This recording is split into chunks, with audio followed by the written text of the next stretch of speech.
Welcome to the Final Fantasy Entertainment and Podcast Network Final Fan TV. In this podcast, we are going to be taking a look at the world map and analyzing the best way it can be handled in part 2 and beyond.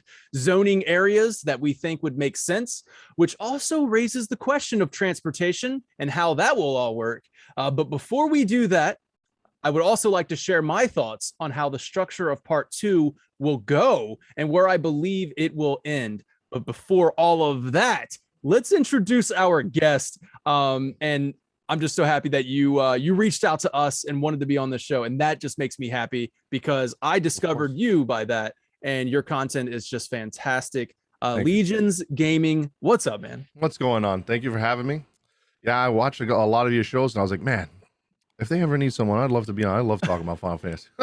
Any chance I can get, I'm always down to talk about Final Fantasy. As you can clearly see, I'm a huge Final Fantasy fan. So, yeah, and then your content speaks for itself too, man. It's really good, really well edited. I saw your recent one, and you were like, I enjoy making these little videos, and honestly, the short format videos that you made, it gave me and take this as like a big compliment. I'm sure you will, but like. It gave me that like Night Sky Prince vibes, you know what I mean? Like that, you know what I mean? Like honestly, he's a big inspiration for when I make videos like that.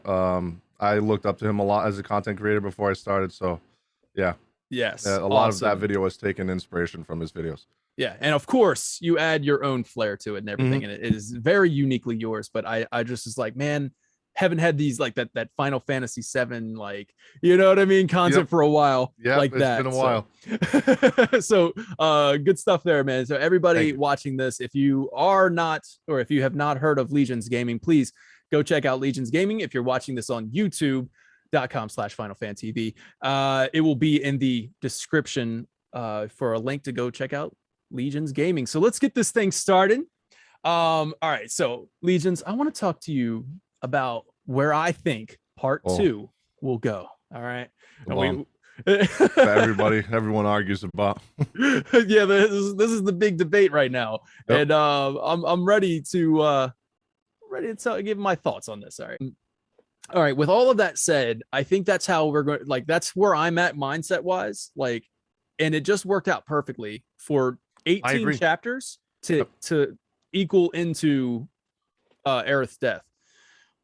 I agree. It's funny because we didn't talk about this at all before we got on the podcast, but as soon as you said, I was like, yeah, we're on the right path. Definitely think that's going to go out to death.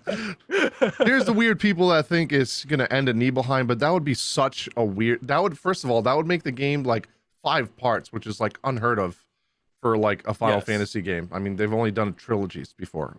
Nibelheim, and we did kind of a little bit. And that'd be so short. Like Nibelheim that is an interesting, but we're going to take a look at the map and see why maybe people think that it will end in Nibelheim, and there might be a good reason why people think it'll end in Nibelheim. So I'll share this real quick. All right, now you should be seeing a map. Is that right? Yes. Okay, cool. So here we go. Boo Boo says, you think we're going to see Red in a Shinra uniform? If they don't, I'm going to be rioting in the streets. And I better see Barrett in a very tiny sailor outfit that doesn't fit him. Belly shirt type.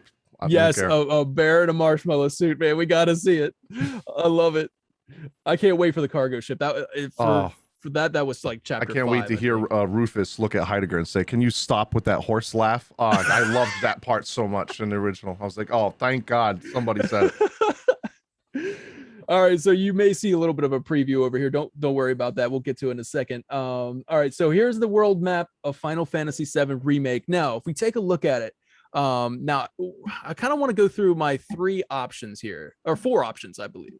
I think personally that there's 4 ways to handle the exploration in Final Fantasy VII Remake Part 2, or and beyond. 2 of which I've thought a lot more about. So the first 2, I'm just kind of going to say them. If you have anything you'd like to add to that, go right ahead. But I definitely thought out the last 2. First one, I think we could get a modernized version of exactly what we got in the original. So we get the overworld. It would look weird as hell. with, Oh God, yeah. with remake Yeah, style I hope we don't graphics. get that. That would be so weird. I mean, and then like if we look at Dragon Quest 11, that comes I up a was lot, about to say right? that when they go back to the what is it, the definitive edition where you could switch back and forth from the 2D version, and Right. like it just looks like so the you know the overworld just looks like it did back then, and then you switch to 3D and you're actually traveling the world. I mean they could do that. But, Dragon Quest 11 showed us that it can be done. It can be done, and it was done very well. That was also kind of though in a cel-shaded style, right? So we're looking at remake in this realistic, hyper realistic, and then you're going to take that. I don't know how jarring that would be, but it could work. I don't know. It could, and it would be traditional to the game itself. Yeah. I don't think anybody would be upset. Like, I mean, maybe people would be upset with like, oh, I really wanted to walk out into this gigantic open world, it's but just maybe not possible. Look at the size of that map. It's just oh yeah, it's just not people that think the whole game is going to be open world. I don't know what goes through their mind. That just that Midgar area and Chocobo area is like 2 times the size of Final Fantasy 15's map. Yeah. Open world. If they went by, they could also do like a very condensed version of the map and make it seem smaller than what it is. But I don't know. That probably wouldn't be that great either. Yeah, and that's like, all right. So, yeah, so we got the overworld, the Dragon Quest 11 style overworld. You run up to miniature towns and cities, and then when you enter them, they become to scale.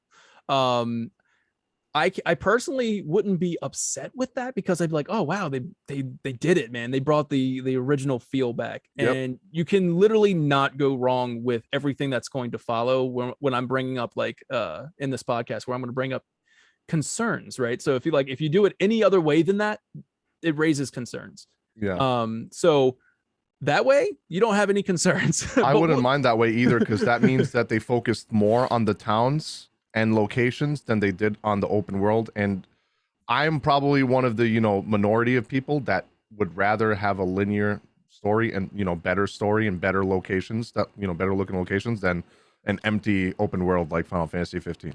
Yeah, and that's fair, man, and that's totally fair.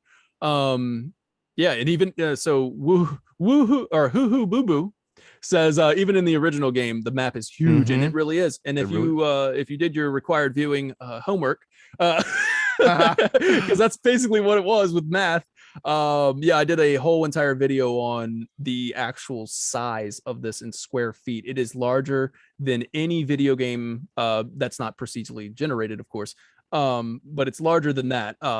It's the size of South Africa, like almost the size of South Africa. That's an entire that's huge. Not even just open world. The number of towns that are in this game and locations, I think, is like more than any Final Fantasy game that's ever been. So created. Here, I actually have an example right here, and I kind of want to bring it up. Bloop. Right there, you see that is actually Final Fantasy 15's world map. Yeah. Right there in the Chocobo farm. Oh wow, that's actually smaller than I thought. That's to scale. I thought the Midgar and Chocobo area, like to that. Wow, just the Chocobo farm. Just the Chocobo farm. It's not even as big as the marsh. Jesus. Yeah. See, imagine the whole game being like Final Fantasy 15, dude. There's no way this game. I would die before they finish this game. So I think what we can rule out right now is we can rule out a 2-scale open world. Yeah. There's no way that's going to happen. No, absolutely not. So I kind of wanted to bring that out. That is a 2-scale with Final Fantasy 15 square footage compared to the world map of square footage here. Now, in the grand scheme of things, the world is way smaller than Pluto. You know, I mean, like it's very tiny. It's a small, very tiny planet. But anyways, enough about that. If you want to watch the video, you can go check that out on the YouTube channel. So let's talk about the other option.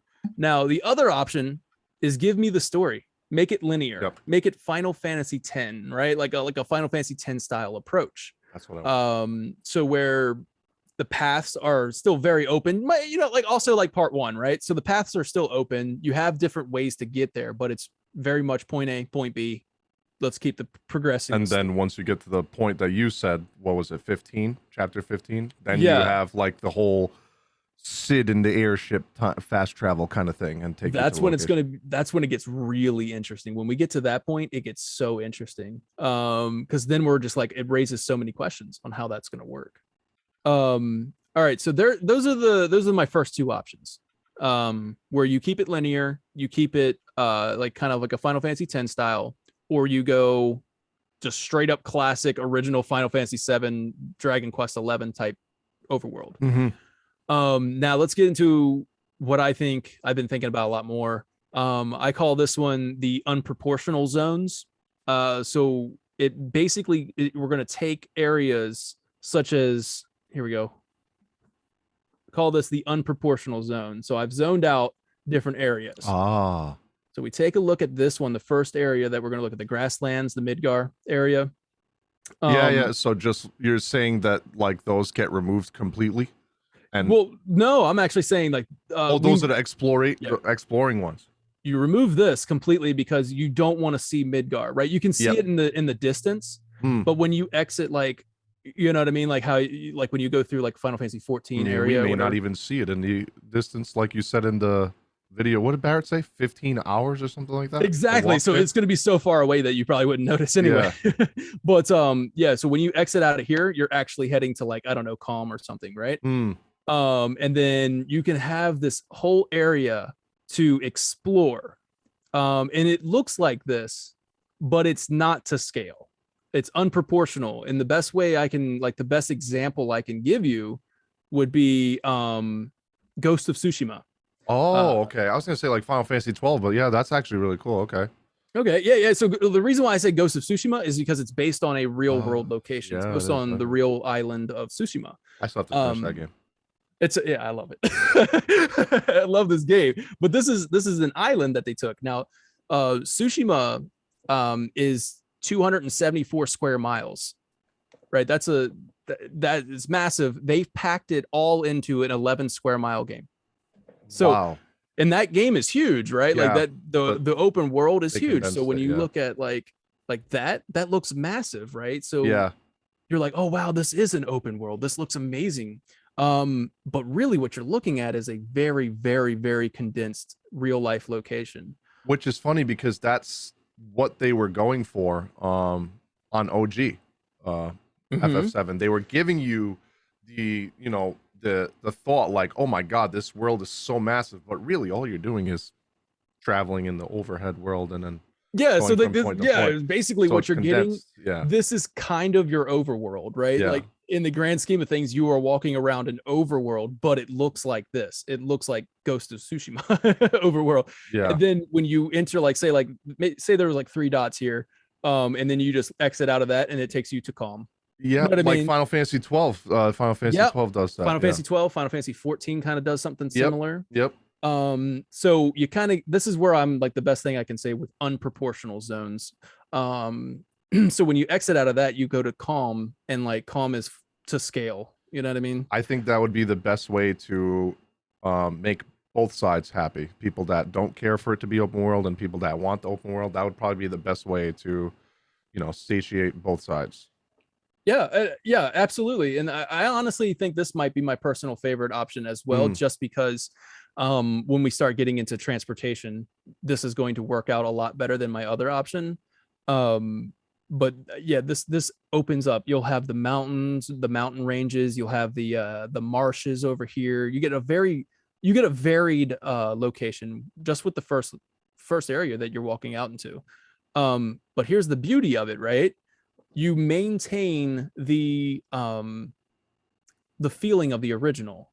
So like if you go, you come out of here, you can't cross the mountains. You can't touch those.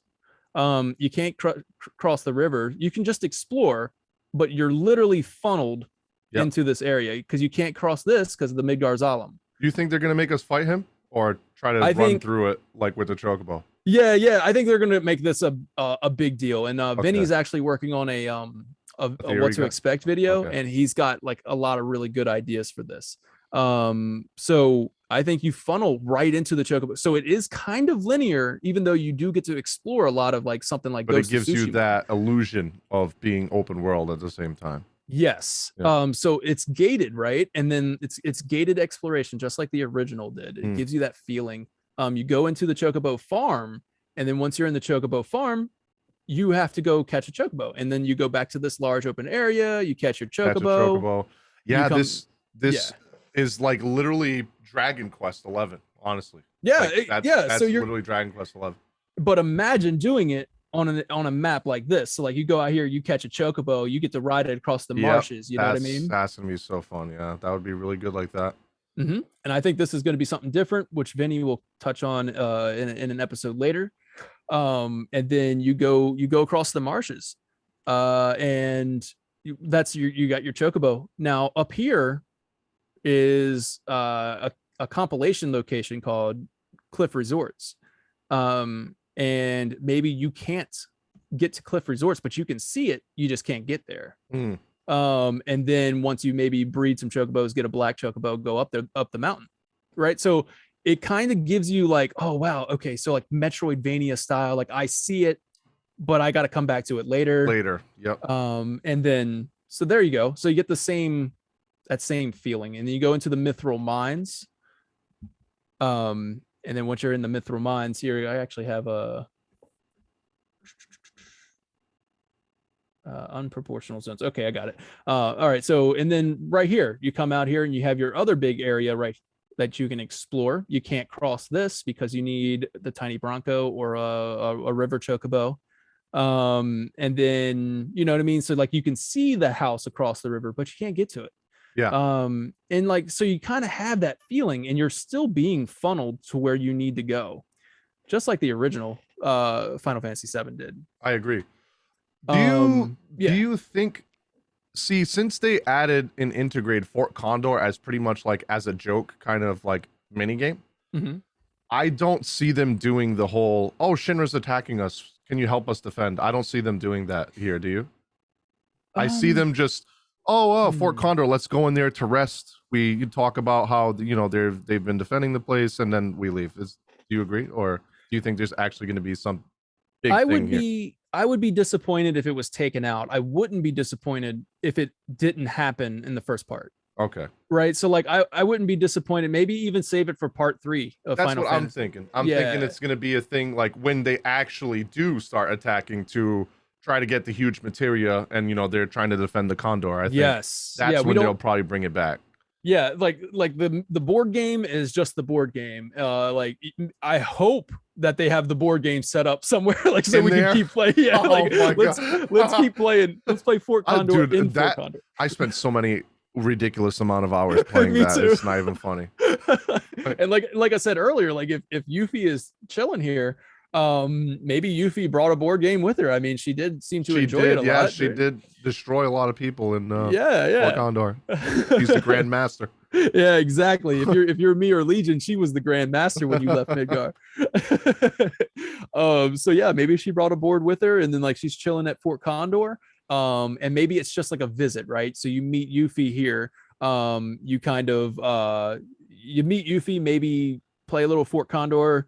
Maybe she joins your team. Maybe you have to beat her in Fort Condor for her to join your team. You know? Oh, that would be cool. Hey, if you beat me, I'll join you. If I beat you, I get all your materia. Yeah, exactly. So yeah, that kind of makes Fort Condor relevant at this point. I say just don't even worry about the actual like the RTS mini game, right? Let's not worry about that right now. Yeah. Save it for part 3. And then keep the board game going. But that does make Fort Condor relevant, so you can go get Yuffie, right? Yeah. And I would love it if you just chose to go straight to Junon and you skip Fort Condor. My memory is escaping me right now. Is there an area? I can't remember where this area is. I think it's here or maybe on the other continent. Is it here where we have that area that you go in and you fight that big metal rhinoceros tank? Oh yeah. That's going to be on the other side. That's on the other side. Okay. I was getting confused. If it is who I'm thinking you're thinking of. The rhino tank. The materia keeper. No. Yes. No. Yeah. Not that one. It's when you see Scarlet come down with Sang and they're trying to get the huge materia. And you battle this ginormous monster that has might be the Mithril Mines. The Triceratops tank. That thing. Oh, I got you. Yes, Vincent hooked it up to. It's in the broken reactor. Yeah. Yeah, the broken. Okay, yeah. That's Yep. what it is. Yeah. It's on the other continent, right? Not in this one? Yes, Okay. the other continent. Yep. The rhinoceros, the rhinosaur. The rhinosaur. I'm The using that from now. All right, so yeah, that's gonna be on the other side, man. Are you really looking forward to that one? Yes, I am, because of Health Yeah, man. House. I'm really excited to see them actually make that a monster. You know they're going to go like all crazy in. with these monsters. I can't wait. I'm so glad they kept Hell House. Oh, And you know, and like how like infamous the wall monster. oh, From, the demon wall inside demon wall? the Temple of Ancient. How Oh my infamous God. that is. You know how they're gonna go all in with making this boss. I mean, they've done it on Final Fantasy 14 and Final Fantasy 12, so they'll definitely do it here. Yeah, exactly. So that'll be good. Oh man, and it's gonna be like one of those like Scorpion Sentinel boss fights where it's gonna be like just well, actually they did it with the Airbuster and everything, but yeah, it's gonna be a very cinematic fight. Yeah, that better be like a big deal. That better be a big deal, dude. This is why like part 2 for me, I get excited from doing that with regardless of all of the like with all of like the worry I have going into it. Same. It's like I'm just so excited looking at this map, thinking of the different bosses that we're going to be fighting, the areas that like beloved areas, you know, like even Fort Condor. I'm excited to see it. Right, I want to see that in Remake. The 3 main places that I'm going to be most excited for is Junon, and Harbor. I want to hear that Rufus theme, and I want to go through the parade. I want to do all that stuff the same way. I want a beach episode in Coastal Soul. And I want Gold Saucer, and I want a bunch of mini games there. I want the bike. I want to be able to do the bike one again if I want to. Even the little stupid Mog one that everyone hated. That you had to do for 100%. That's another example of them going to go all out with that, dude. The Mog's house, where you're like, oh, Mog today had to do this, and you have to go in the forest and do all this stupid stuff. Mog house is going to be a straight up. I bet they turn Mog House. I bet they turn that into a straight up Animal Crossing ripoff. Like I bet it would be like a fun. It would be like the best mini game in the Gold Saucer. Like the music starts playing. Oh my God! Right. I bet that ends up being like the best one in the saucer. Oh man. So like basically that's what I got for this zone, right? I agree. So if you're looking at these zones, right, and you thinking of Ghost of Tsushima, you're thinking this massive area here, you're thinking of like, you know, doesn't that's why I put this image here for reference, right? So you get the idea that this is going to be more than just a you know, that, right? So you get the ocean, you get the shallow water and stuff. Go across here, you get areas that you can see but you can't go to yet. And then when you get to Junon, obviously Junon is going to be like Midgar type level of detail, right? We're gonna see that just look so good. You cross. Do you think we're gonna do the dolphin jump? I hope so. Mr. Dolphin better do it, man. I do too. So a lot of people forget that they have the Undercity just like Midgar. So yeah, I agree when you say it's going to be like Midgar scale, because they do have the very slummish looking town on the bottom of the with all the pollution and stuff. Yep. Can you imagine? Like, because in the original you can't do this. Walk into Under Junon, and you're able to look up. Yeah. Oh, and you see the giant Mako cannon. Oh, you're able to look up. You're able to look left into the ocean. Like you'll be able to see the shore. The dirty, polluted ocean. God, it's gonna be so freaking good. So Junon is going to be like this area that is just going to be just fantastic. Now, where we come into, we're like, I don't know why people think it would end at Nibelheim. The only way that I can see if, you know, people thinking that would be that if they just go all out and make Junon just super expanded, which like Midgar. I hope I hope they don't, because it's time to get the story rolling, right? Yeah. It's time to keep moving. They can't like drag this on for too long. That's why I tell people not to be, because I've had this like discussion in my chat so many times while streaming, and people like, oh, do you think they're gonna do this? Do you think they're gonna do that? And I'm like, you know, honestly, I think they're gonna cut some things out, because some things aren't really that important to story. And you know, if they want, at some point they gotta finish the game. They got other things they want to do. They're already talking about doing 10-3. If we ever, and they haven't even got past Midgar yet. So like at some point they're gonna have to cut some stuff out. So like that's why I was like, if they do everything linear like Final Fantasy X, and then at the end of the game you can go back and explore these areas, I wouldn't even be mad, because if they just focus on story and combat and gameplay and the characters and all that, then I wouldn't even be upset. I'd be fine with it. Totally agree with that, man. And that's why I'm just like, I guess if they really wanted to go all in with Junon, and I guess that's what they could do. But I'm with you 100% on that. Yeah. But I do think Junon will look phenomenal. I think Yeah. that's going to be just a beautiful area. And I think even in my no, I didn't. Okay, I was going to say even in my chapter breakdown, I divided Under City or Under Junon and actual Junon into two different chapters, but. If you think about it, from what we see in OG, it'd probably be very easy for them. I mean, not very easy, but it would be pretty simple for them to actually make Junon, because a lot of those houses were just towering skyscrapers that they could probably just copy and paste, which is probably where you're going to see copy and pasted buildings, with different lights on in the windows, and that's going to be it. And you're going to walk through these long streets with giant skyscraper apartments and condos and all whatever. It's going to be freaking amazing too. It is. Oh, sorry about that. No, you're good. It's just John Eric Bentley calling. Sorry, I gotta take this as John Eric Bentley. So yeah, I mean, like, dude, that's amazing. Even with that being said, you have buildings on your right. You look out left and you see the ocean. It's gonna be so beautiful. Junon. Can you imagine the boat? Oh, looking to the ocean while the boat's going. Oh. God. And here you go across the boat. And then if you think about it, I mean, there's a lot they got to add in on the boat too. And like on the boat, you got, this is a huge distance. Like if this right here is 200 and some miles, this right here is, that's close to it, so that's a long time on a boat. And I think they're going to have a whole chapter here. Yeah, probably. And it's probably going to be a lot longer than just run up the stairs, talk to everybody, run back down. Oh, something happened. Where's Barrett? And then, I think it's going to be a lot. They're probably going to add some things where, like, we have to do stuff dressed as Shinra soldiers. And, hey, you go move this crate over there, or go do this, go to patrol. You're going to have to probably do stuff like that to blend in so you don't get caught. A Kraken will attack. Oh my God. Genova Kraken. Let's go. Kraken, dude, technically. Yeah. If we get Genova fight on that boat, I bet that's going to be super freaking intense, right? Like, oh yeah, hopefully the room is a lot bigger than it was in the OG, because Jesus, trying to fight in that room would be toxic as hell. Oh, yeah. So that's chapter 6, right? Oh, or whatever. Have you played Replicant? Near Replicant? I have not. No. Have you seen some of the boss fights? Mm-mm. There's this girl.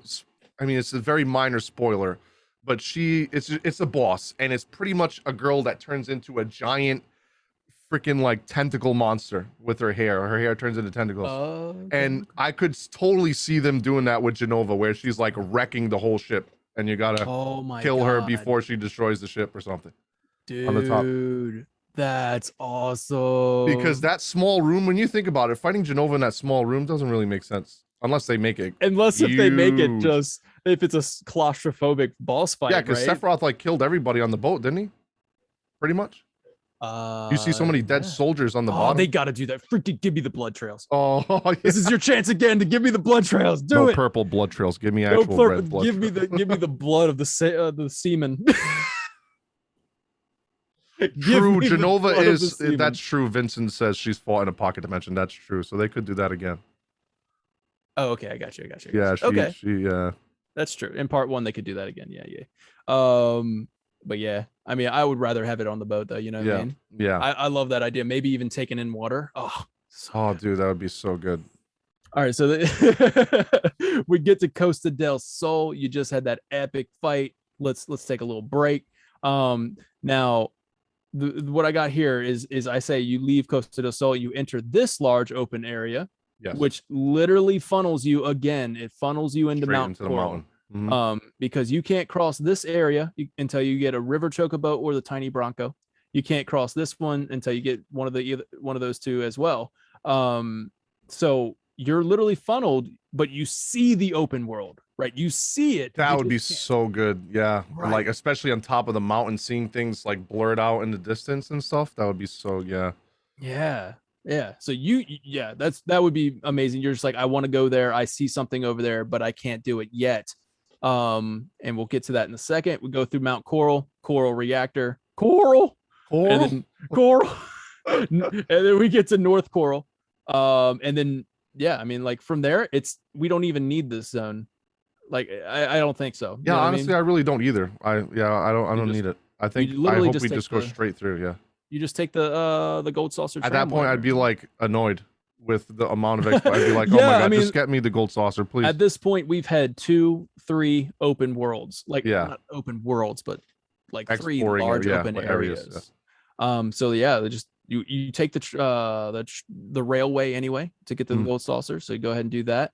The gold saucer is its own level, where you have the prison underneath, the gold saucer, lots of mini games, good to go. You get the dune buggy, and I say you start right here with the dune buggy. And then you can cross the river, and then you have this open area to explore. And then the best place.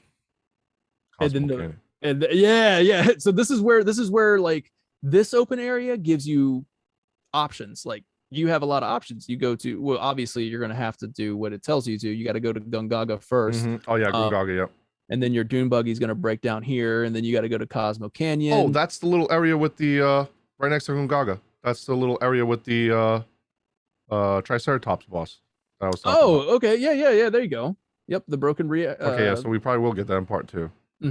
So there's your part 2. That you go to Gungaga, Cosmo Canyon, and then your dune buggy breaks down.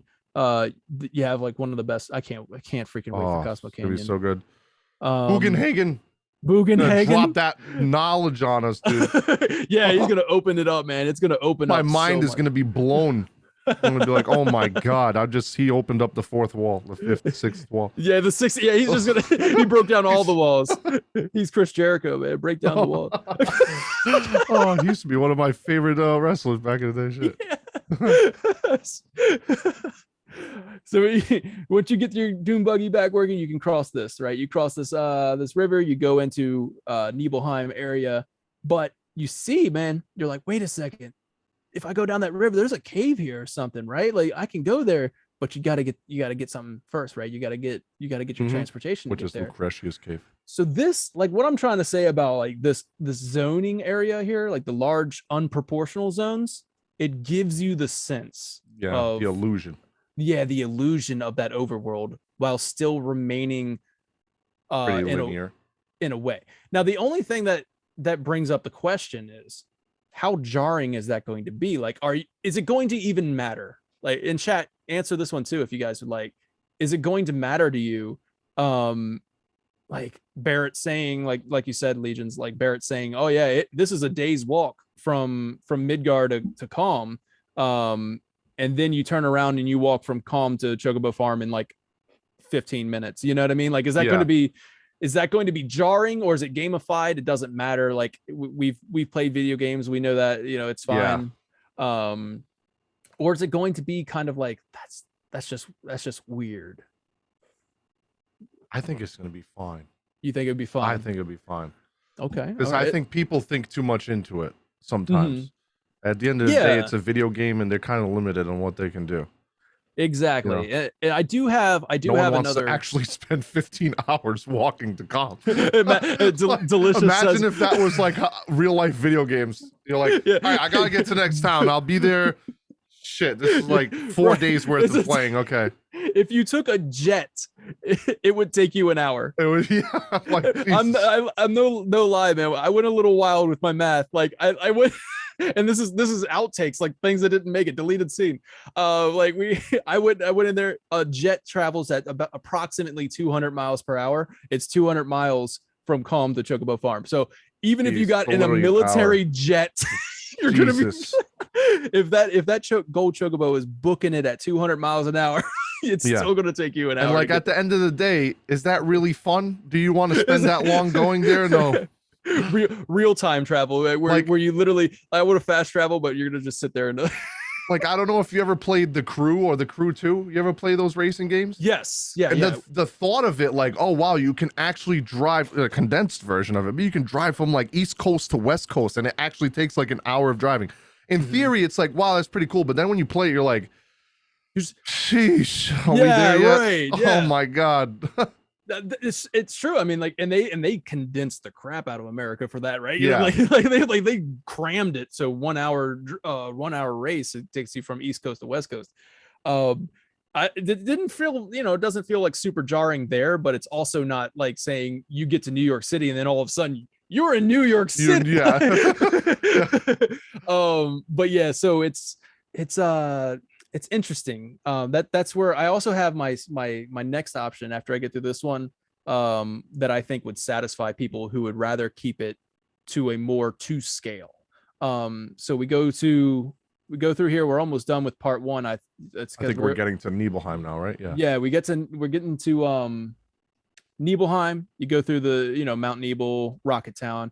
Now this is one of the areas where I'm just like, okay, if they need to cut back on some things, do it there. Yeah, you don't need this entire section. Honestly, I hope they cut that whole thing out and you get out of Mount Nibel and you walk straight to Rocket Town, and then that happens, and then like you said, you fly off, you get shot down, you land near Wutai. And you land it here in Wutai. Actually, I guess it's down here somewhere. In the original game, it's down here. Yeah.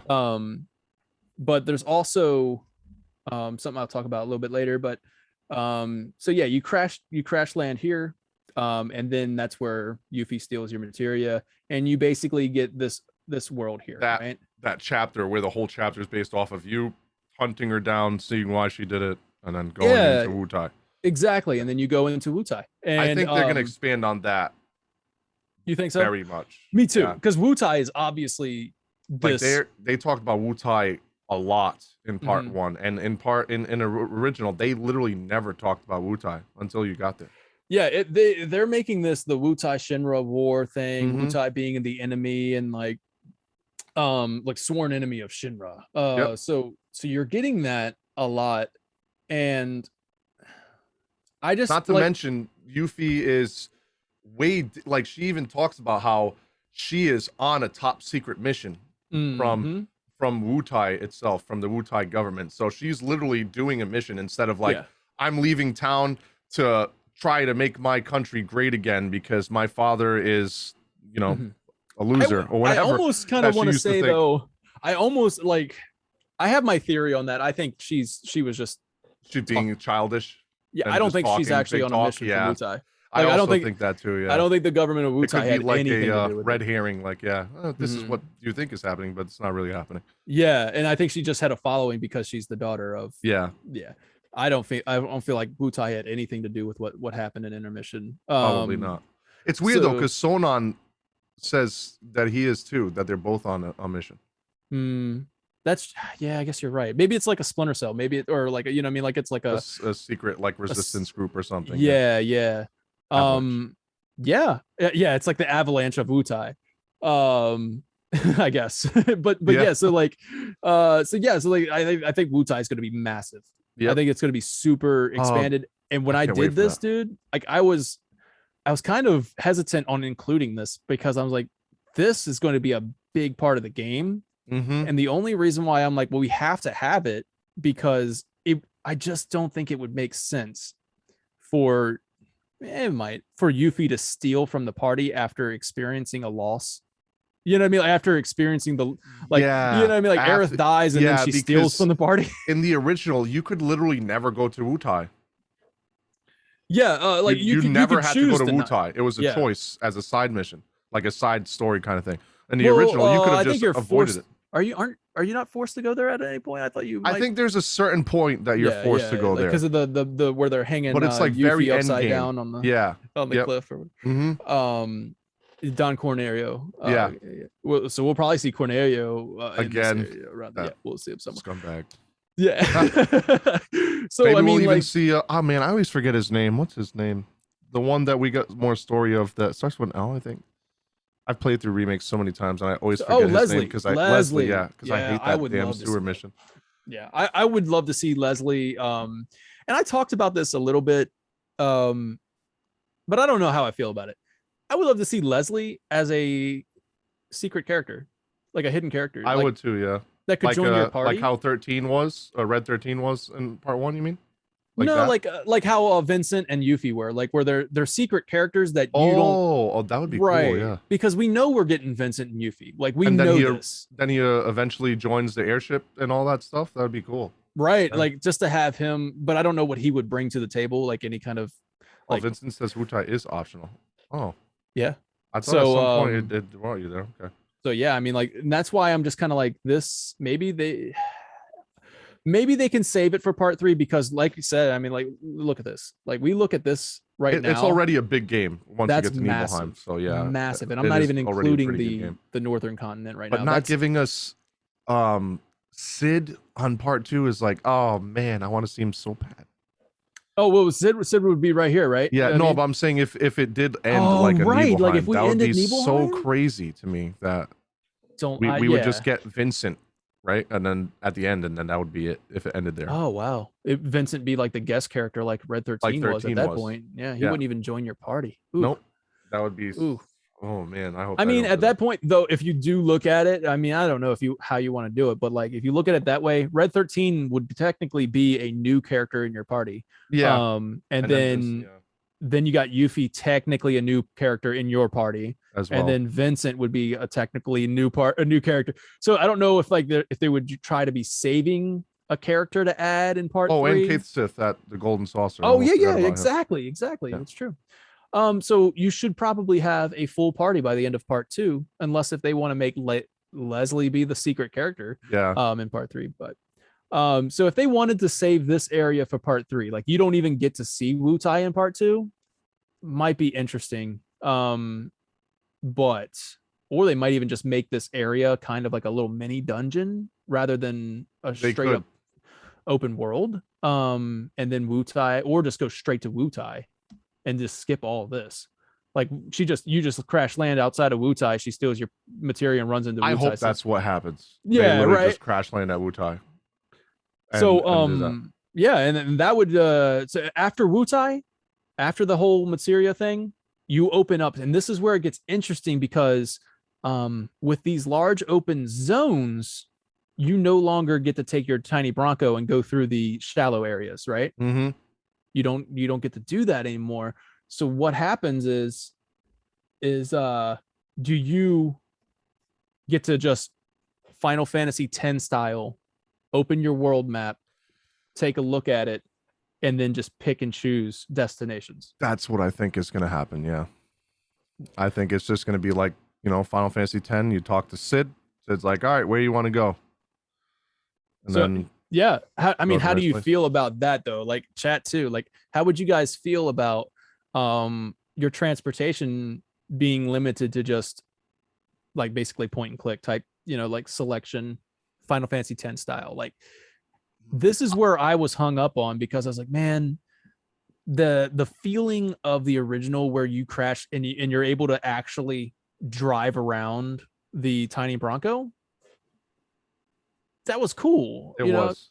Or you get to like tell it, maybe you get to choose an area and then the surrounding area. So like if you chose let's just say you chose this, if you think about it, in 10 you also had the secret areas. If you scanned the airship and stuff, you scan certain locations, so you would have new locations to explore too. Like Round so they Island. could do something like that where like, hey, we found this spot over here, I don't know.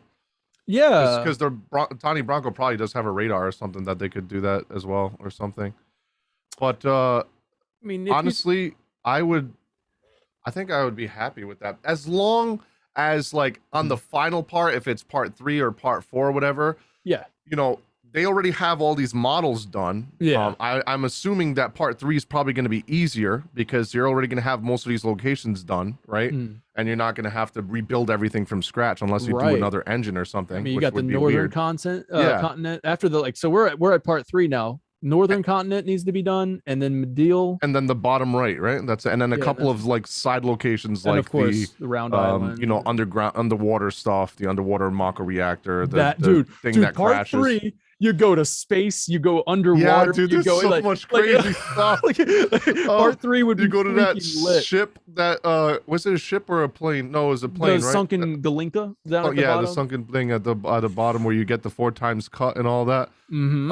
Like freaking emerald weapon. Yep. Ruby the weapon. weapons. That's the thing that I am looking forward to the most. I want to see how massive these things are going to be and how cinematic. Like, I want to see like some God of War cinematic scenes. Part in the 3 fight. would be like, God of War 3. Like, when his sword is up in the air to block an attack and run up his armor. Oh, that would be so sick. If Part they did 3 that. would be like the scale of God of War 3, like you said. Like, you're just like climbing Gaia almost, like, but you're climbing freaking. That would be sick. Fighting on the back of Ruby or something. So like, in my opinion, if they do part 2 like we're thinking here, where it's like you just take the tiny Bronco to places you've already visited, maybe a couple of small other areas before you continue on and finish the story at chapter 18 where Temple of the Ancients is.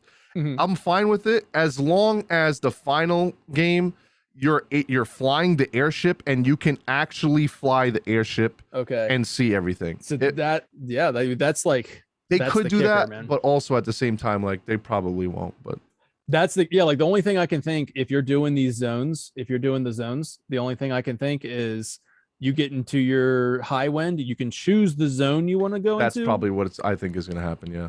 And then you can just explore anything you want. Yeah. But of course, like, say you're exploring, I don't know, like, let's just say the high wind obviously can't land on a mountain, so you're gonna need to land your high wind, get on your go chocobo and get that, right? Like, go up to the cliff resorts, and like that would be cool. Like, you like just getting from point A to point B in the high wind could be like no time in the zones, like where you can just kind of explore the zones. That would be cool, man. So that kind of makes, and then like, let's even say your tiny Bronco lands, you can choose this zone, your tiny Bronco starts here, and then you can just scoot your tiny Bronco up the river and go up there. Because if we think about it, right, part 3, they could definitely finish this in 3 parts if they get to Aerith, right? Because after Aerith, what do we got? We got the northern crater, right? And then Cloud falling into the live stream, and then Tifa finding him again in the town, and then she puts back together his psyche, right? And then after that, it's pretty much explore wherever you want until you go and fight Sephiroth, right? So like, it's like they would already, in part 3, they would have already had all of these assets already, like all of these locations already done and designed. And then it could get even more interesting. It could get exciting. Like, so like, say if they've already got all this done, and then they're like, you know what, we're going to expand in part 3. Let's expand this out. Maybe you can explore some of the more of the Midgar, or like, maybe we'll add on, maybe we'll add this area. Maybe we'll add this area. And you're like, you get like different zones you can go to. That could be part 3, like, could do that. But mostly, like you said, it's already done, but you get underwater. You get Crash's cave. All of this. Well, I zoned out this part right here. You get all of this. You get snow, which looks a lot different.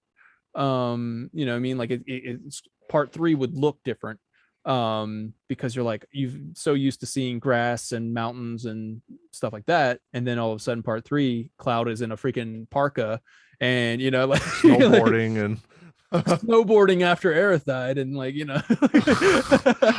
I hope they do it a little bit different, because that was so weird how we just go, all right, let's go snowboard down the mountain. She just died, no big deal. Imagine, I mean, like just I mean, it would be a great way to open up part 3, right? It would. So like, part 3, you've already been mourning for the past 2 years, or waiting for part 3 to come out. I see where you're going there. And then like the opening thing is just like him arriving in this snowy ass area with like some, I mean, I hope he's had his time. Costumes. He's had his time to like sit in the icicle end to reflect, and now it's like, all right, we have to move forward. It's been 2 years for the player, but it's like been a couple weeks for Cloud, and like, it's like, we have to get going. Sephiroth's on the move. Let's go. And then, hey, let's snowboard down here, go to Gaia's Cliff, and then Northern Crater, all the way down to the mid-deal. You know what I mean? Like you said it. I can't wait. I really hope that they add some kind of like costume. Not like you can change them in battle or anything, but like for this area, like Like, the Prompto DLC where he has like all the winter clothes on because he's in a very snowy area.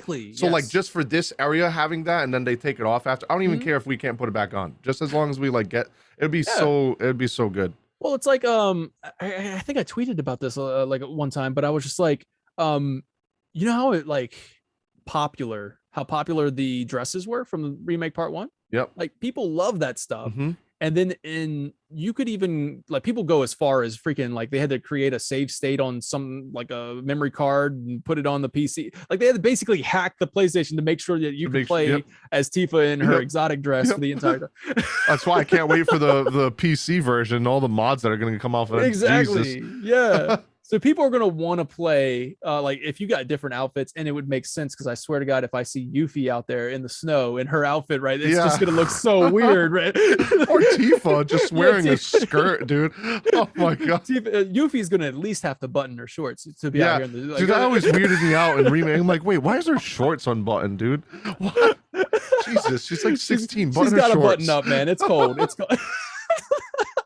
Oh my God. Right, exactly. So like I think they're gonna give you different outfits, and like you said, Costa del Sol, man. Let's get like, and you get I don't know, Tifa in her swimsuit, Cloud shirtless. You get those kind of things, and then it's just like area specific, and people love that stuff.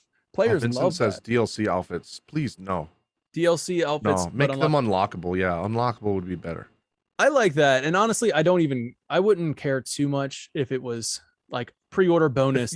Pre-order bonus or a definitive edition Advent Children outfit or something. I don't know. But I wouldn't mind it too much. Unlockable would be better, but or have both. Both is good. I would have unlockable and DLC ones.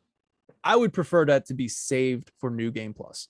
Like I would so you can't change the outfit until New Game Plus, because I feel like it could break the immersion. Like if you got Cloud shirtless when he's, like I'm putting Cloud shirtless going through Aerith's death, like it would be weird. So agree. like make it for New Game Plus, and then people can just have fun with it. But yeah, so I mean, we've taken a look at this, and this is the large open unproportional zones is what I call them. So do you have anything else you want to add on that, or are you a fan of that? Yeah, I actually like that a lot. Yeah, I mean, I like it too, man. And it's like it can really convey that original feeling, right? It gives you the feeling of the original. It gives you that gated exploration, and you're still funneled at first, right? You're still funneled, which is I love about like gated exploration. You're moving the story along. It is still kind of linear. And then it starts opening up once you get the tiny Bronco. Yep. And then you're just like, they're not wasting too much time on huge, ginormous zones and, sacrificing on story or pacing or anything like that. So I think it'd be way better that way. Yeah. And if I'm saying chapter 15, I think it was, or whatever I said, that you get the tiny Bronco exploration. From there, man, you can either like continue the story, go to Bone Village, do what you got to do, or whether it was, I think it was Temple of Ancients. You go to Temple of Ancients and move the story, or hey, let's go back to Chocobo Farm, breed some chocobos. Yeah. Go visit the cliff resorts. Go, like find different areas you can explore now that you have a different chocobo. Yeah, that would add a lot of like playability at the end of the game, especially for New Game Plus or anything like that. Yeah, so it just like blows wide open, like at the end, right before the end of the game. And then no like you can't play after Aerith's death. Like I would say, like this is 15 is where you do everything. That's the point of no return. Yeah. So I love this idea.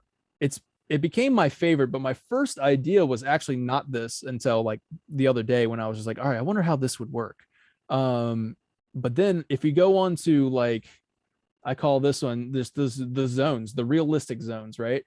So if you go into realistic zones, we're keeping scale in mind here. And now these little dots seem like, what the heck, really? You're just going to take that little tiny chunk, but just keep in mind, if we're keeping scale, this is Final Fantasy 15. Yeah. So these maps, these open areas are actually really big. And like, say if you go here, you have the mountains, you have the swamp, you have tall grass. So you kind of get like this really varied area. You know where you're at because you know you're next to the swamps, you know you're next to the cliffs, you know you got in the tall grass. so you know where you're at on the so map. this is the Dragon Quest or like Final Fantasy 14 style that you were talking This, about, right? yeah. Like So this would with the be like dots and like you're going to another area. right, but thing? everything is exactly to scale. Like so, Yeah. like you're in this gigantic world, and the mountains are to everything is to scale. So like when it took Barrett that long to walk there, then you know what I mean. I even said that you take a mine train to get here. That covers a lot of distance. Yeah. That they're not walking for days to get here. And then you take a mine train. Maybe it breaks down right here, or not breaks down, but into the line because of the Zalem. Yeah. Can't travel anymore, which goes in line with the story of the original. Yeah, it really does. Yeah. Where the miners are like, they blame Shinra for the monsters getting too big in the area. So maybe their mine train can take you to here. You get off, you're in this big open area, go to the Chocobo farm, go to the, and then you get your Chocobo, come back to this area, go across the swamps. This is a big like cinematic area. Come Chocobo back. gets eaten, you barely make it out alive. Oh hell yeah! I'm telling Vinny to add it, Vinny. Add the Chocobo has to be eaten. Yeah, everyone's like, "Oh, we fight." I'm like, "No, I don't think they have us survive the fight. I don't think they have us 1v1 it and just kill it. I think if they still want us to see how disgustingly strong Sephiroth is, we barely make it out with our lives, and then we get to the other side and we're like, wow, he really just impaled this thing on a stick, and we couldn't even touch this thing." So I'm excited. Right, dude, I'm excited for you to watch Vinny's video, because I want to talk about it, but I also don't want to like kind of spoil Vinny's. Don't spoil me. I don't want to be spoiled. Vinny's been working hard on it, so I don't want to give away what he's been got going on. But I just noticed, I think on Twitch it's like going back and forth between our cameras now instead of showing both. Really? Are we looking at the map though? Yeah, we are. Yeah. Okay. So, but it's just going back and forth. Yeah. That's good. I thought at first it was showing both. I don't remember. I don't know if it's been doing. Yeah, like I honestly don't know how to fix that. Wait, maybe it's this. That might be it. Let me know if that worked. We're good. It shows when we switch take turns talking. That sucks. All right. I don't know how to fix it. We're good. So yeah, like these are these large open areas. So this is the 2 scale stuff, right? So you go through the Mithril mines, which is its own little area. You come out of there, and then I say let's make it to vary the locations up. So when you go from area to area, now you're walking through forest. You got your plains area. And then you can go to Fort Condor. You can go to Junon. Maybe even find Yuffie in the forest if we're going that route. Or what we said earlier with Fort Condor. But yeah, so like you kind of get this huge 2 scale area. And then you go to Junon, and then like it's very, like, as you can see, it's very streamlined. It goes where you want it to go. Like you're going straight to story, from point to point. This might be like the unpopular opinion, but I think, in my opinion, I'd rather have it this way. You would like it this way? I would like it like this. Okay. So like this is where it's like, give me the story, give me the like, I mean, these areas, don't get me wrong, are very big. Yeah. And like I would even say they're as big as the unproportional areas that we were talking about earlier. Because if they go too big, I feel like they're gonna lose some quality in how great the game looks. And I feel like a lot of people are probably going to use an example of that from part 1. They're gonna be like, oh my god, part 1 looked so good, and then we're gonna get the door. And like a lot of areas are gonna look like the door looked like, or like looking at the slums from the top plate, and you're like, oh my god, that looks awful. And right. I would rather have it like this, where they focus more on the game looking good and story and combat. Like areas like Junon. Yeah. Right? Like on the big place. Focus on like the big huge places. Gold Saucer, Junon, Wutai, like, but the traveling through, I could care less, honestly, as long as like the combat's really good and it doesn't take too long. So here, like, I'm gonna have to bust out the question though, man. So this is where it gets kind of, if you're a fan of the original, if you like really love everything the original did, right? If you go this route, you're almost eliminating travel, exploration, like transportation. You're eliminating this because Your tiny Bronco Yeah, at with this the point, buggy and stuff. Yeah. yeah, the buggy might be able to travel this. It just like, hey, take your buggy, go across the Maybe they river. make bigger areas once you get those, the travel, Mm, like the buggy, maybe make those areas a little bit bigger. Oh But yeah, I yeah, mean, I see what yeah. you mean. That would be pretty weird. This That's way where too. that like I was like this was my first option. Like I was like, this is how it's gonna go down. Like this keeps it to scale. This is it won't feel jarring when you're hearing Barrett talk about how it's a day's trip from Midgar to Calm, because it's actually taking you you're covering this much ground. You know what I mean? It's just it starts to like fall apart once you get to your transportation. Like once you get to Tiny Bronco, then it's just like the Tiny Bronco doesn't really even matter Matt, yeah. unless if you open up and you're just like open up the world map, you can land on different locations now. You can it basically becomes a fast travel. I think for the player, the best thing would be the last option you showed with the explorative zones. But Mm-hmm. I just feel like For for some you, reason yeah. they're gonna go this route. I think I like because of how big the game is and how much they have to cover to get to in part two. If they want to get to Aerith's death, I feel like they're probably gonna go this route. Right. So if you go so you're talking, we bring up the unproportional zones is what I Yeah. call it. And then take out This would be for the player probably the best case scenario right here. Like the best of both worlds. Not having an empty open world, but at the same time, you still get that illusion of like you're in a huge open world, being to see the other areas you were in a distance, and being able to go back and explore these places, but still having the good pacing of not taking too long and having these spaces too empty. yeah. Whereas the other place, the other one we're looking at now, where it's just like kind of very linear with big areas, but like still very linear, kind of like takes away from the overworld and the exploration a little bit in a Final Fantasy game. Mm-hmm. I totally agree with both points. Like both of these have their ups and downs. And I think I lean a lot more to this unproportional zones, Yeah. just because I love the idea of being able to still somehow evoke that feeling of the original, where it's gated exploration.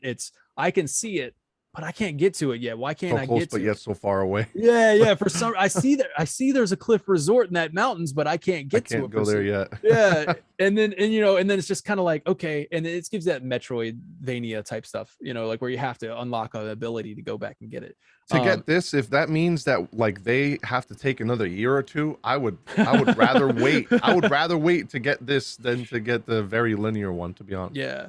All right, so this brings up my other like concern, I guess. But like you said, I mean, you don't want it to feel empty, right? When it comes to big open worlds like this, and this is kind of like, let's just use the Ghost of Tsushima reference here that I got going on. Let's take a look at this area right here. This is a pretty massive area. It's just a small chunk of Ghost of Tsushima. It, on horseback, it takes you a little while to get here, right? It takes you a while.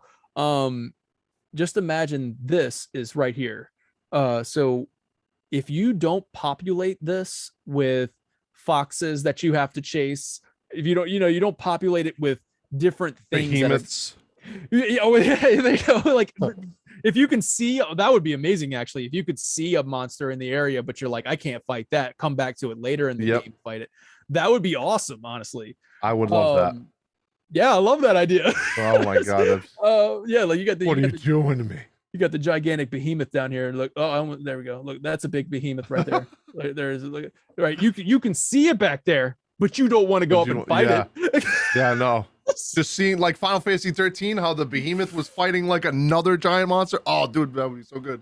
Yeah, right. So you can maybe come back to it later. Maybe that's happening up here, and you're just like, I'm not going to go up north. I'm not going south because of the mountains, and you're literally funneled right where you need to go. But you can open up these exploration areas later. Like, and they could add a couple of like kind of, they could take some things from Final Fantasy 15, like the whole hunt thing.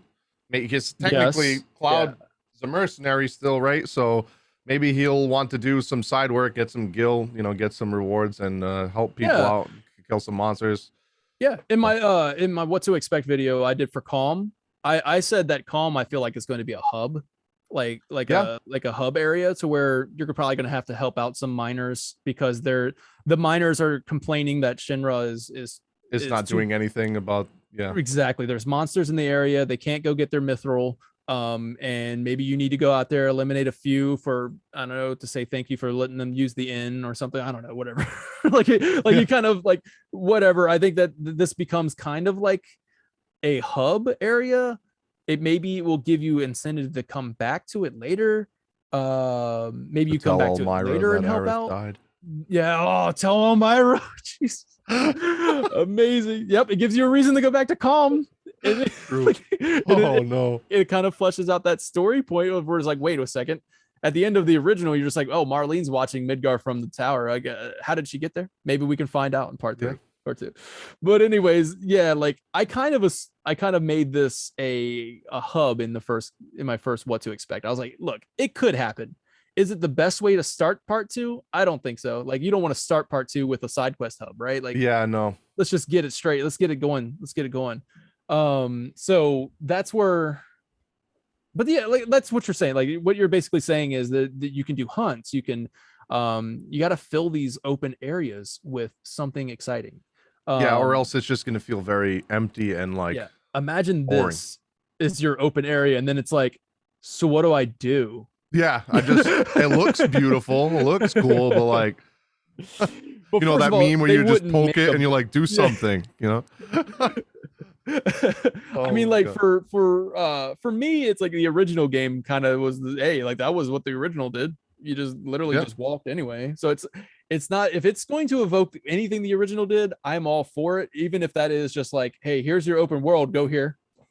You know what I mean? Like that's it. I mean, I guess I'm okay with it.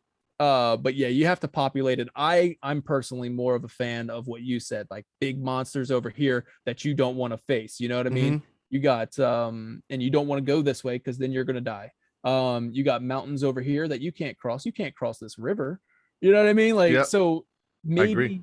maybe that's what they can do to keep it exciting, but also don't populate it with a bunch of side quests that are just like boring. Like, Go don't. collect this frog for the professor and come back 5 times in a row. God, I hated that lady Jesus. so much. Oh, every time I'm like, all right, it's gonna Exactly. change this time, right? Nope, 3 different frogs. Oh God, what are we doing here? or Oh, God, I Final was Fantasy getting so 14. frustrated with 15 on my first playthrough. Oh, If you go 14 Realm Reborn, where you had to go like I had to go. What did you have back to and forth, back. like some kind of vegetable or something this guy needed? And like, what is Yeah, this? I did a Realm Reborn before they nerfed it too, because Oh they Jesus! it was like 30%. What did they do? They made it 30% less quests or something like that. They took out 30 quests, so it was a lot better. But Well, my God, I played it and I still had it a made hard me time. take a break from the game. Realm Reborn. I Yeah. literally got to the end of Realm Reborn, didn't see the ending, and I was like, I need a break from this game. And And then I came that's back. like you definitely don't want to do that Yeah, in your first yeah, like you start the game and then you're faced with all of this like I don't really want to do this. You know what I mean? I want to get to the game. Which would be okay for like if it was part 1, but it's just part 2. Like it's time to we want to keep moving. So I yeah, you don't want to do that. Where you don't want to be like worn out just like you were in Realm Reborn. So I like this. I like the idea of gated exploration, linear exploration through the idea that there's things that you just don't want to pass or things you can't pass. yeah. And populate it with things like that. Don't populate it with fetching frogs, right? You know, like let's. We're probably gonna see a few like that. Just hopefully it's not too many. Yeah, I agree. By the time I think we get to like a chocobo farm, might be like, hey, can you go ramble me up some Chocobos? Yeah, they've got. there's a couple of monsters around here that are roughing up the chocobos. Can you go hunt them down? Yeah, I guarantee. Get on your chocobo and then go herd them back in the cage. I would actually enjoy doing that one though. They're like making note right now. Like, yep, that's in. We were thinking about it, and now it's in. This is definitely the best way they satiate both, people. The people that want open world and people that want linearity. Because this is like as close as you can get to pleasing both sides. Yeah. I totally agree, man. So I think we've kind of settled on this, and we talked about a few things today, right? We talked about what it won't be. We talked about what it won't be is not going to be a 2-scale open world. Mm-hmm. Just no way, not going to happen. No, it's not possible. That game's way too big. Right. So not going to happen. No full scale open world. But there is the option for linearity, which we didn't. I don't know if we really fully like that. The Final Fantasy X approach, where it's just like go to point A, point B. You got a little couple branching paths. And then you have this option, the large unproportional zones, where you're taking large chunks of the continent and just cramming it. And I don't know how jarring that will be later. Like, so my only issue with that is I just traveled. I've seen the mountain passes, but the mountain passes no longer look like they're not as big as like Midgar is bigger than the mountain passes, right? And it's just like something's a little weird. The Chocobo farm I'm at right now is bigger than the mountain passes. Yeah, that might be where the issue comes in with like consistency. But it's the best. I mean, like the original. I mean, freaking Cloud was bigger than Midgar. Yeah, you know? A part of me honestly wants to see an overworld like that, just so I can be like, oh, nostalgia. Just to have this is what I wanted. A giant cloud in the overworld, chibi cloud. Just make a chibi cloud. Just to make it. Oh my god. Oh my god. You know what? I don't even know if I could. Like, I would just be like, I'd probably stare at it and be like, they freaking did it. This is fine. This is fine. Yeah, I would be like, they freaking did it. I'm okay with it. We get random encounters while running. This is just fine. It zooms in like a fast zoom in, a hard cut to the Cloud, and then like it goes right behind his back. I don't think it's gonna happen. No, it's not. But they should do it as a joke though. That'd be hilarious. Oh my god. Yeah. Oh god, that would be amazing. April Fools next year. Just do that. Show us a little. Oh my god. So yeah, like I think large open zones is what we're going with. The realistic proportional zones that we were talking about right here. That is like, you like that. This is the option, and that's cool. This is what you like. This is kind of like, if they do it this way, dude. If they did it this way, guaranteed there's no problem getting to Aerith's death. Yeah. See, that's why I like this way more. I actually like 3 more. The third one. Okay, so you did like this one. Yes. Yeah. But I think they are gonna do the 4th one.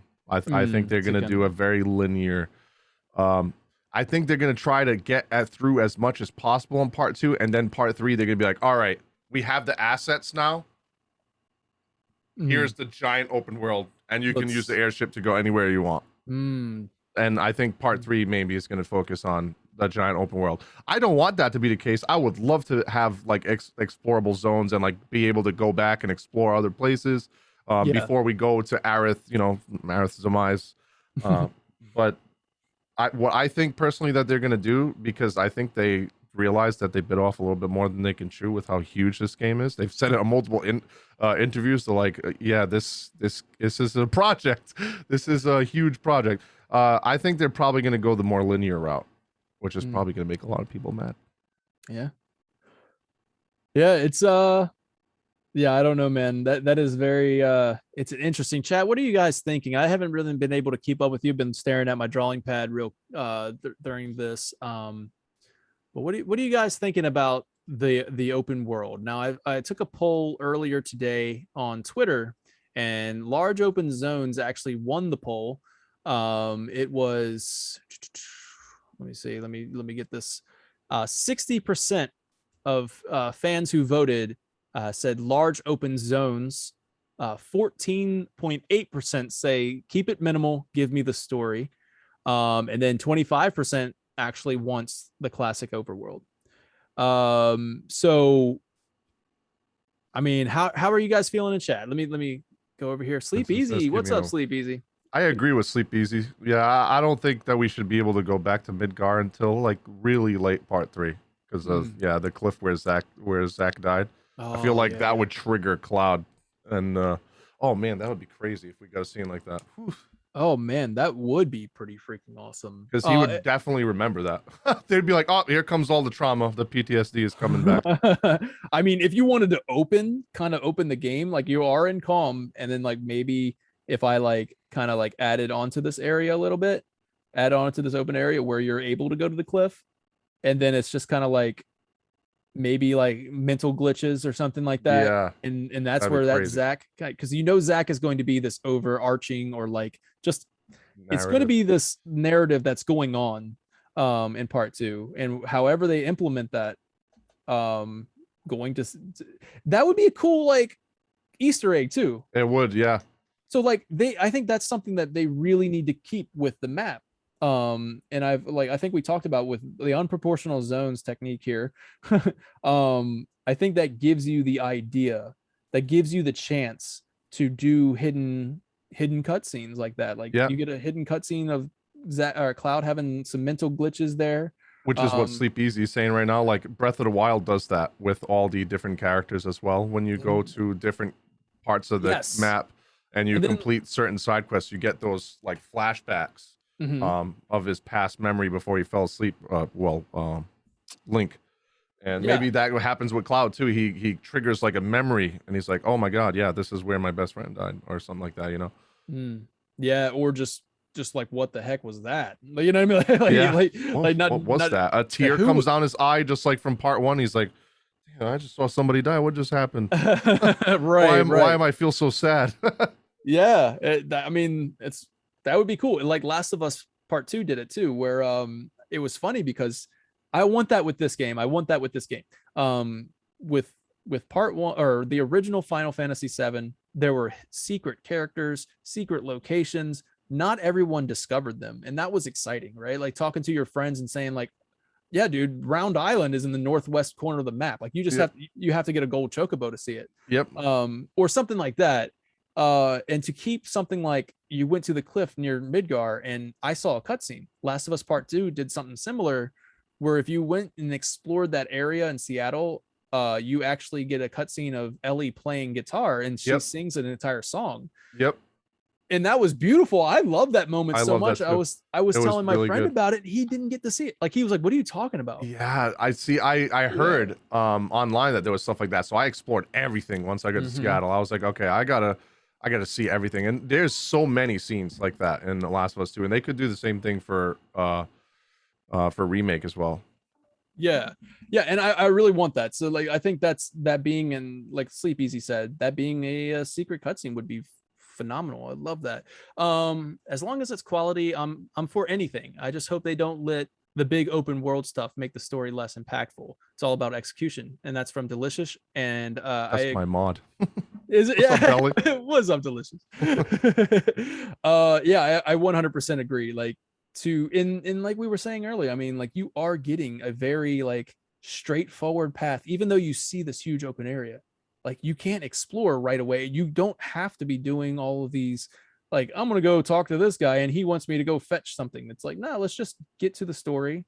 You see, it's all about visual. Like God, there's something. And like how you were saying, 10 does this perfectly, where you have a bunch of you go through all of these areas throughout the story, and then at the end of the game, when you get the airship, or you can explore back to these locations. You got like the Al Bhed ruins that you can like translate and go to different places. You got different dungeons, secret bosses you can fight. You got Yojimbo, you got the 3 Magic Sisters, you got the Dark Aeon, all this crazy stuff that you can do at the end. So like if they do ways of us seeing like, oh, there's the Cliff Resort, I can see it like you were saying, but I can't go there yet. And then like maybe at the end of the game we can go back and like get some more playability through the game and try to 100% and do all these side things that we couldn't do in the beginning of the game when we were going through these areas.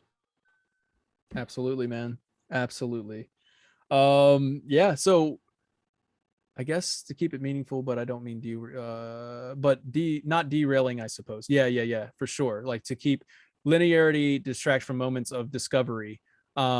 Exactly what we're kind of talking about right there. Yeah, to be able to just go from point A, point B, seeing is so much better than like visual discovery rather than like forcing the player to discover this area by going to chase a frog, right? I would love that Breath of the Wild style stuff there. And you see the marshes and you're like, oh, there's the marshes, but I can't go in there. Like let Cloud go in there. You know what I mean? Like let him go in there like in the original and then like just get game over. You know what I mean? You're fighting the freaking Zalem right there. Unless if you're Vinny and you can beat him in the first. Now, like we said, we need to see that chocobo get eaten and we Like, barely yes, make dude. it out alive. Tell Vinny to put that in there. Yeah. Oh, it's going in. God. It's going in. I'm gonna message him after this. I want to keep it I'm gonna keep a chat going here, guys. So we're the chat portion of this. So if you see anybody in chat, Legions, that you want to answer, man, go for it. I think we've discussed this at length. And I think we've covered everything. Deli just asked a good question. DLC chapters like integrate. I think they are gonna do one for part 2, and I think it's gonna be Vincent and Lucretia. Is gonna be DLC in part 2. I think that's gonna be really, really big thing that they're probably not going to fit in part 2 because that's kind of like a part 3 thing, but it's a way for them to like give us more content while we wait for part 3, and while also taking less load off on what they need to do on part 3 to not take as much time to do the game. And that would be such a good side quest. Are you kidding me? Having going to see Lucretia's cave and maybe fighting some version of Genova of her or something, because she is infected with Genova cells. That would be amazing. You got all the underwater stuff that they could do. We don't get part 3 is where we're gonna get the submarine, so we won't get to that. But yeah, there's so much DLC. The Vincent one, I'm trying to think. Like, yeah, I would say I would almost want to see, like they did it with Yuffie with Intermission, and Yuffie being a secret character, and then being so heavily influenced by Dirge of Cerberus. I could totally see the DLC be Vincent centered. Like, so you play as Vincent, maybe even get like a more refined, more exciting shooter as Vincent. And then it's all focused on Dirge of Cerberus stuff. So like, I think what they're going to do, Deep Ground, Genesis might even be making appearances. Like, I had to say it, man. I had to say, but Soldier like, First Class, if you're listening, I'm sorry, but he's probably gonna be the guy. Dude, I'm sorry. I'll keep that. Like, I'm with him. Genesis, I'm not a fan of. I'm not. We a fan already of got Genesis. Giant Heartless. We don't need to. Loveless. He's there. It's almost at this point. At this point, he is officially there. Like, there's no denying it. Oh Genesis, yeah, I mean they already brought up S cells with Hojo bringing up S cells, so they're guaranteed going to bring up the G cells and all that stuff too. I mean, it would be so weird for them to completely take that out.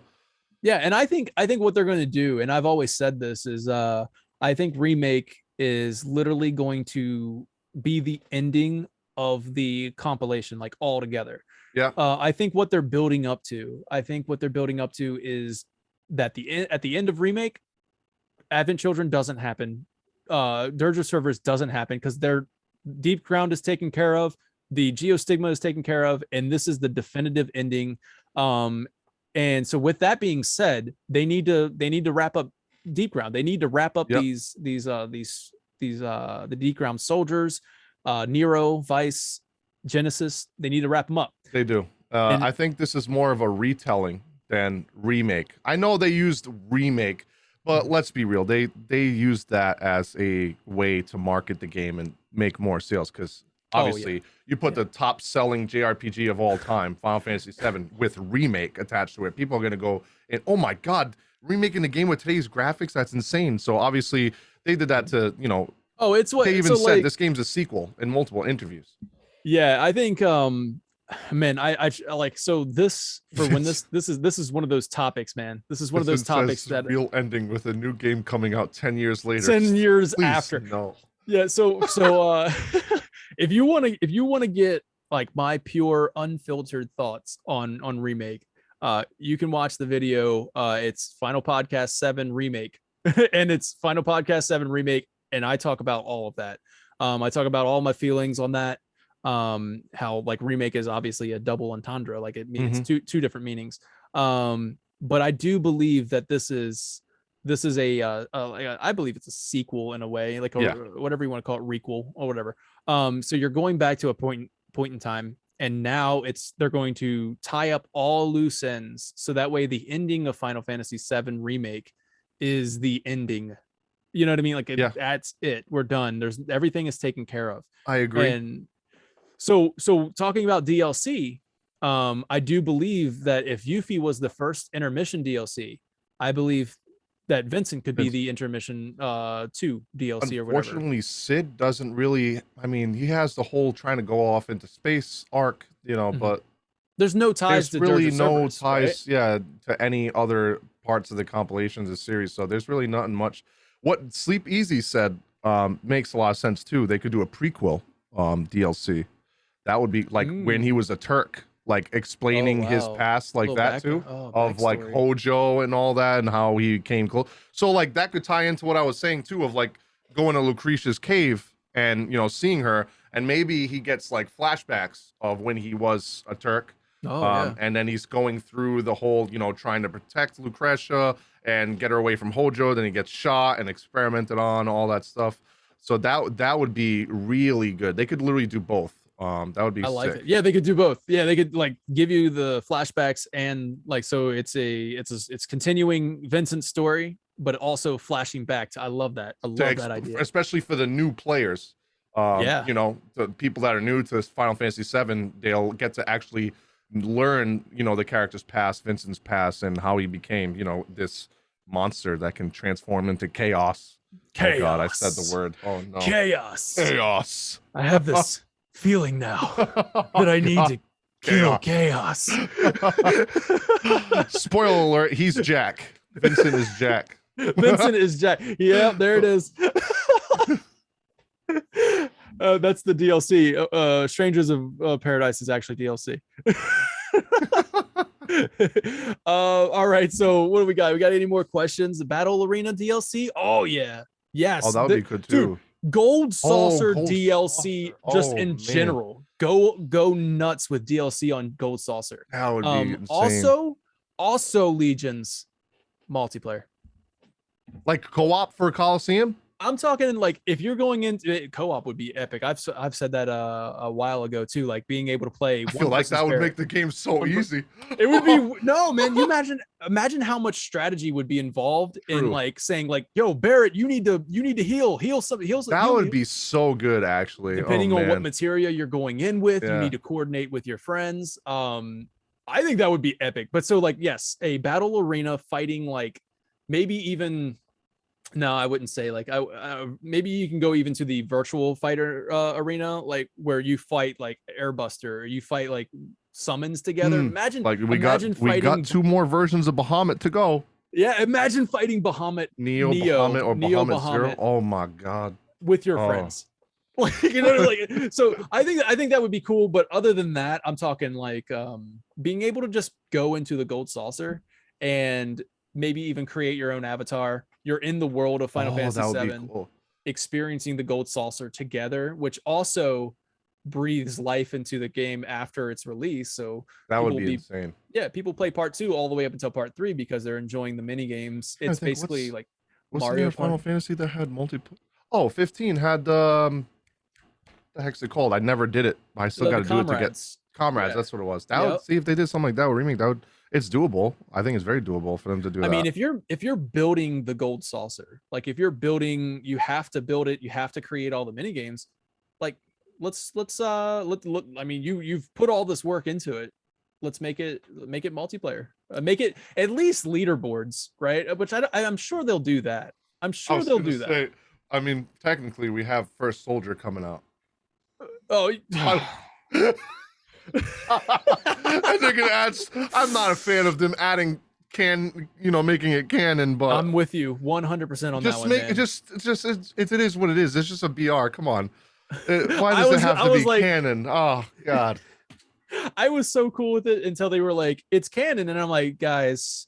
Why does Midgar look the way it does if it was 30 years ago? Please. Oh, it's VR simulating what it's going to look like. Oh, please, no, don't do that. Don't do that. So I was a VR thing 30 years ago. Yeah, oh my God. Yeah, I don't know about that, but I did actually kind of enjoy First Soldier. I will say, I was like, you know what, this is okay. I literally bought. Do I have it here? I don't have it here. I literally bought a Backbone. The controller that turns your phone into Yeah. to switch. Just for Just that. to play, yeah, just to play that. Unfortunately, the controller support was a little wacky. Yeah, in the beta, yeah, it was really weird. But I can't wait for full controller support. Yeah, they need to have it at launch, or that's going to be very rough. All right. Let's see what we got. Anybody else got questions? You're gonna ask us anything at this point, guys. We're about to wrap it up. So a bit off. Any wonky stuff. Anything at all. We're here to answer some questions before we go. Anything about the? Wait, I see something about Daniel. You think they're gonna show us more stuff of like the ancients when we get to that forest? Oh, yeah, man. And then like even if you go to Temple of the Ancients and you have Sephiroth, like maybe they actually kind of keep it in this time. Maybe they keep it in about like the summons, or keep in more about the meteor and stuff like that, right? Or black materia. Like I think they're really going to flesh out the ancients again. I was so satisfied with that VR thing. Yeah, me too. I was like, oh my god, this is great. Oh god. Yeah. I'm almost 100%. I feel like they're going to really kind of flesh out that backstory a lot more. And Temple of the Ancients is a good place to do it. God, City of the Ancients too, both of them, huh? If they like do you think that the at the Temple of City of Ancients, do you think they're still gonna look like black mages, like overgrown black mages when we get over there, or are they gonna be like ghost spirits that actually look like it? Oh my god. I hope they keep that, dude. I want them to be like senile old people, like with beards down to their knees, dude. Oh my god. I can't wait for the freaking clock mini game. Oh my god, yeah, that too. That's cool too, man. Like wasn't expecting part 2. Honestly, I'm not expecting it till 2023. I'm with you. Late 2023. I go with so my timeline is next year, early next year, 2022, March, maybe March or April, Final Fantasy 16. Right? I agree. So I think Final Fantasy 16 takes that year. I said that in my video that I made the other day. I was like, man, it's just because like how they just announced a new Final Fantasy game. That they're gonna put the Final Fantasy 7 through 12 games on PS Now all the way up until February or January. Yeah. So like I feel like that's, I don't know. I feel like they're gonna try to compete with Game Pass and put 16 on PS Now for free. Oh Jesus, that would be insane. That would be PlayStation finally making a big move. Yeah. PlayStation Now would be finally making a big move doing that for sure. But I don't know. I don't know. I personally don't feel like they'll go that route. But yeah, I do think that we actually will see, and this is answering hoo boo hoo. This is answering. I actually do think we're going to see 16 in some way, some fashion at TGS. Oh yeah, 100%. Or not TGS. I'm sorry. I believe it's going to be at the PlayStation conference. PlayStation. I think it's going to be at both. Yeah. I think they're honestly going to show up. I honestly like what would blow my mind is seeing a very short teaser of part 2 of Remake. I don't think it's going to happen, but oh my god, I would lose my shit because if you remember, we first saw Final Fantasy 7 Remake on a PlayStation showcase, not on Tokyo Game Show, anything. It was a PS showcase. So. Okay, so that would blow my mind. I don't think it's gonna happen. The only reason why I almost feel like I want to say no, but I don't ever want to say no to that. But like tiny hope, that hope. Yeah, I just want to hold on to that little bit of hope. But no, I want to say no to that just because Intermission gave us a little tease. Yeah, right. Intermission gave us that little tease. All the time. Yeah, and then if anything, if you want to give us another tease this year, I think the Game Awards would be a kind of decent place to do it. That would be too. Yeah, Game Awards is what, November, right? It usually happens around November. Early December. That time frame. Yeah. So I mean, but that's just getting. I feel like that's getting like. That's being hopeful at this point. Yeah. But I do feel like as far as Final Fantasy 16 goes, I think we're close. And I've said this before, man. I think Final Fantasy 16 is going to be like one of them things. And Yoshi P's even said it. Like he's even been like, I want to say here it is, and then you go out and want to buy it. I literally put that thing in my video too. I was like, I put the exact scene because he literally said in that interview with Yoko Taro, he's like, I I don't like stringing people along with little tiny bits of information over years of releasing news. I want when Which people felt like a ask me, jab. yeah, it was definitely a jab. And he's like, when people ask me, I want this now. When's this coming out? He's like, I want to be able to tell you, here it is. It's here now. Yes. So And I definitely think it's close. I agree. that's what gets me saying, like, if we see it at TGS, or not TGS, I don't think it's going to be at TGS. If No. we see it at the Sony thing next week, I do believe that it'll be I feel like it'll almost be like a teaser. It'll be, I don't know if they want to do another teaser though. I hope they do what they more did with gameplay. Marvel Guardians of the Galaxy and do a 20-minute show of Ooh. Final Fantasy 16. I feel like if they do it that way, we get it. We get it next month. Yeah, Like that's where I'm at. That's where I'm at with it. Like where I'm at with it. If once they do the deep dive into gameplay, I'm at my mindset. My mindset is it's coming out the next. Yeah, like soon.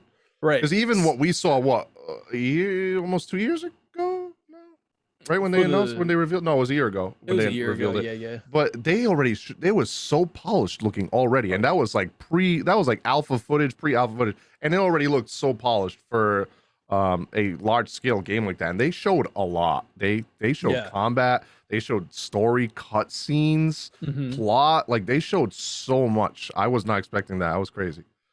Yeah, I'm of the mind, like, dude, because of that, because of the English voice acting being done, because of Japanese voice acting. Right. I forgot they said that they already finished voice acting. Yep, for English voice acting is done. Japanese voice acting is almost done, and then it's crazy, like, man, that they did that before JP voice acting for once. That's and insane. The one thing that I've learned from doing these podcasts is, which is so cool, that I get to interview voice actors and stuff.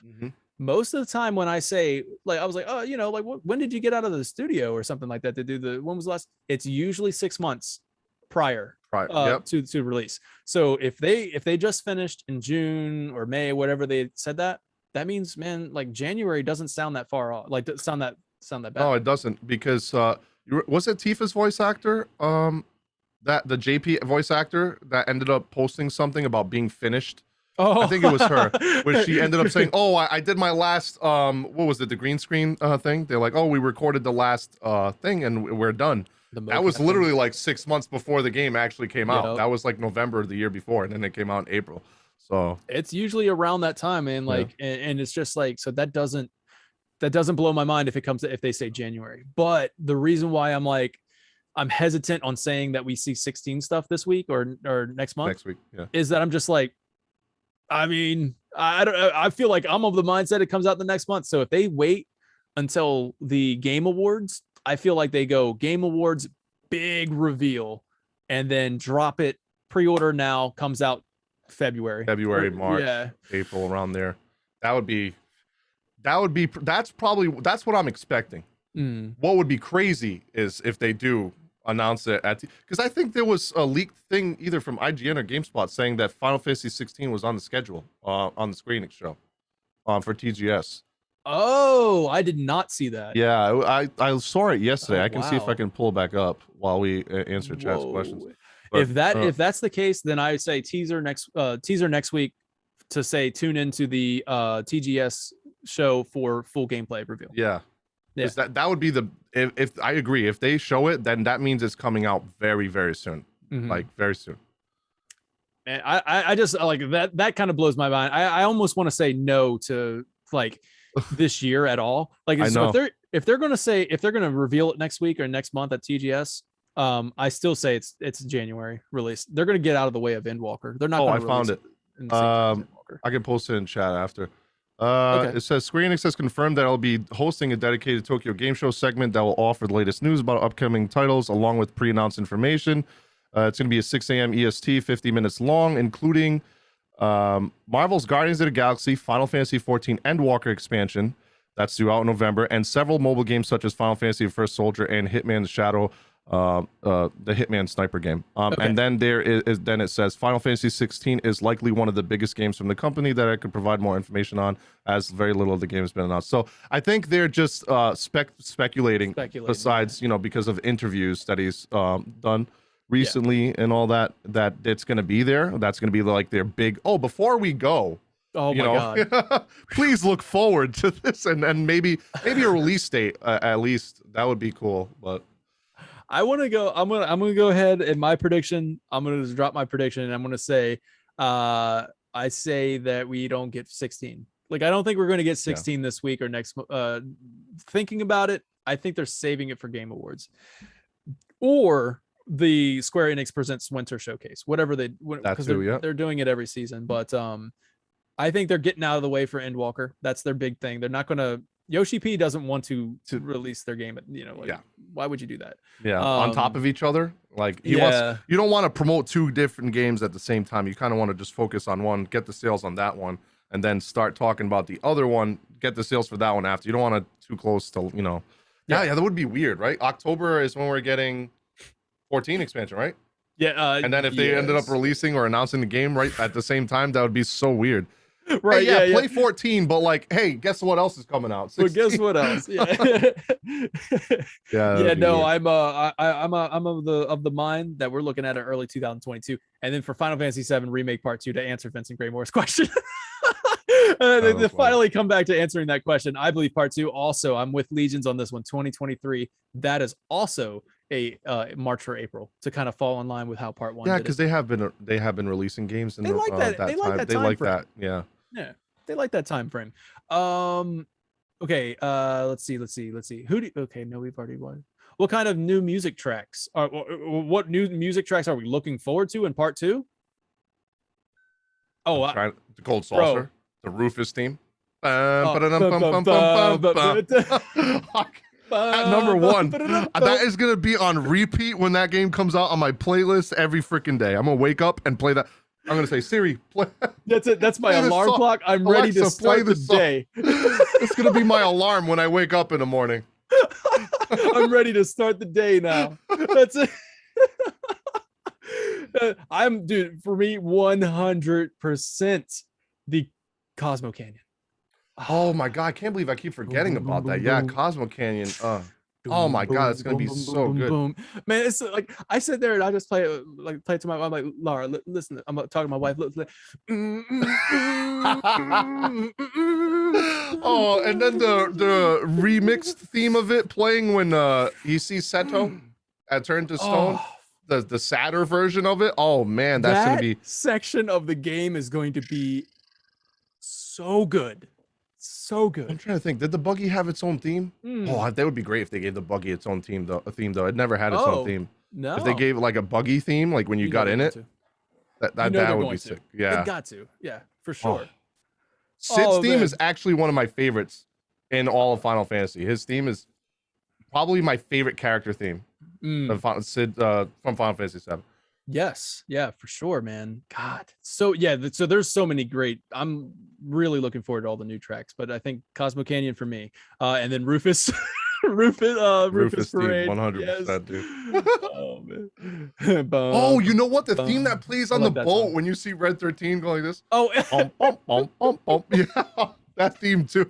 They better. Oh man, they better put that in. That was great. Oh man. See, like that's the beauty of little things. Part 2 can start off with this levity, right? Like they already showed this in intermission of like Barrett and leading the guy, just having like this nice downtime, walking to calm. They're getting along a little bit. They've made it out of all the stuff in Midgar. Now they're unwinding, right? And nothing's going to happen until they get to the Zalem, and then they're like, oh, that's right. You know what I mean? Like there's that sudden realization.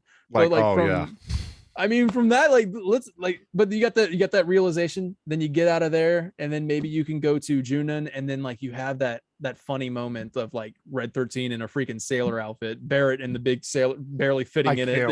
I can't wait. Oh my god. Oh, I want to see Red 13 trying to stand up like a human wiggling around too. Oh, come on, please.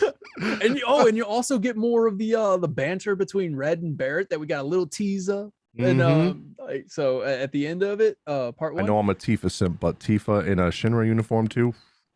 Woo! Didn't even think about it. Woo! Didn't even think about Love me that. a girl in Legions. uniform. God damn. Legions. Look at see like there's all the there's all those different outfits too. You have to get the freaking sailor suits. There. Yes, dude. Man, that's that's good stuff. Everybody's gonna have their different outfits, the sailor suits. So you get that levity, you get that fun. When you go to Costa del Sol, you get to relax on the beach, and then it's gonna start getting it like back to reality. The tone of part 1 or part 2 can feel like it's more like this is the fun side of Final Fantasy, like lighthearted, yeah, and then you're then we're gonna it's like that anime arc, like, oh, this is the lightheartedness of the anime arc, and then wait, this is really dark. Actually, I'm looking at it. I'm like, it's gonna go like mostly lighthearted for a while. It goes a sharp turn when you get to the Mithril Mines and you see the Zalem, and then you go back up to having fun. Go to Costa del Sol, and then you go sharp turn back down. Oh no, for Dyne and Barrett. Yep, that's gonna be. Did you see the voice Sunamods? A good friend.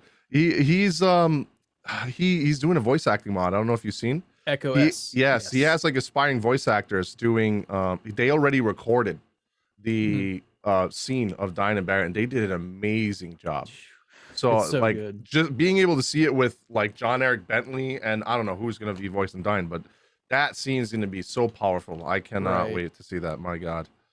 Dude, yeah, I'm so 100% with you. Actually, Echo S is it's really cool. I've actually interviewed most of the cast. Yeah, I watched the video. I watched it nice. the other day.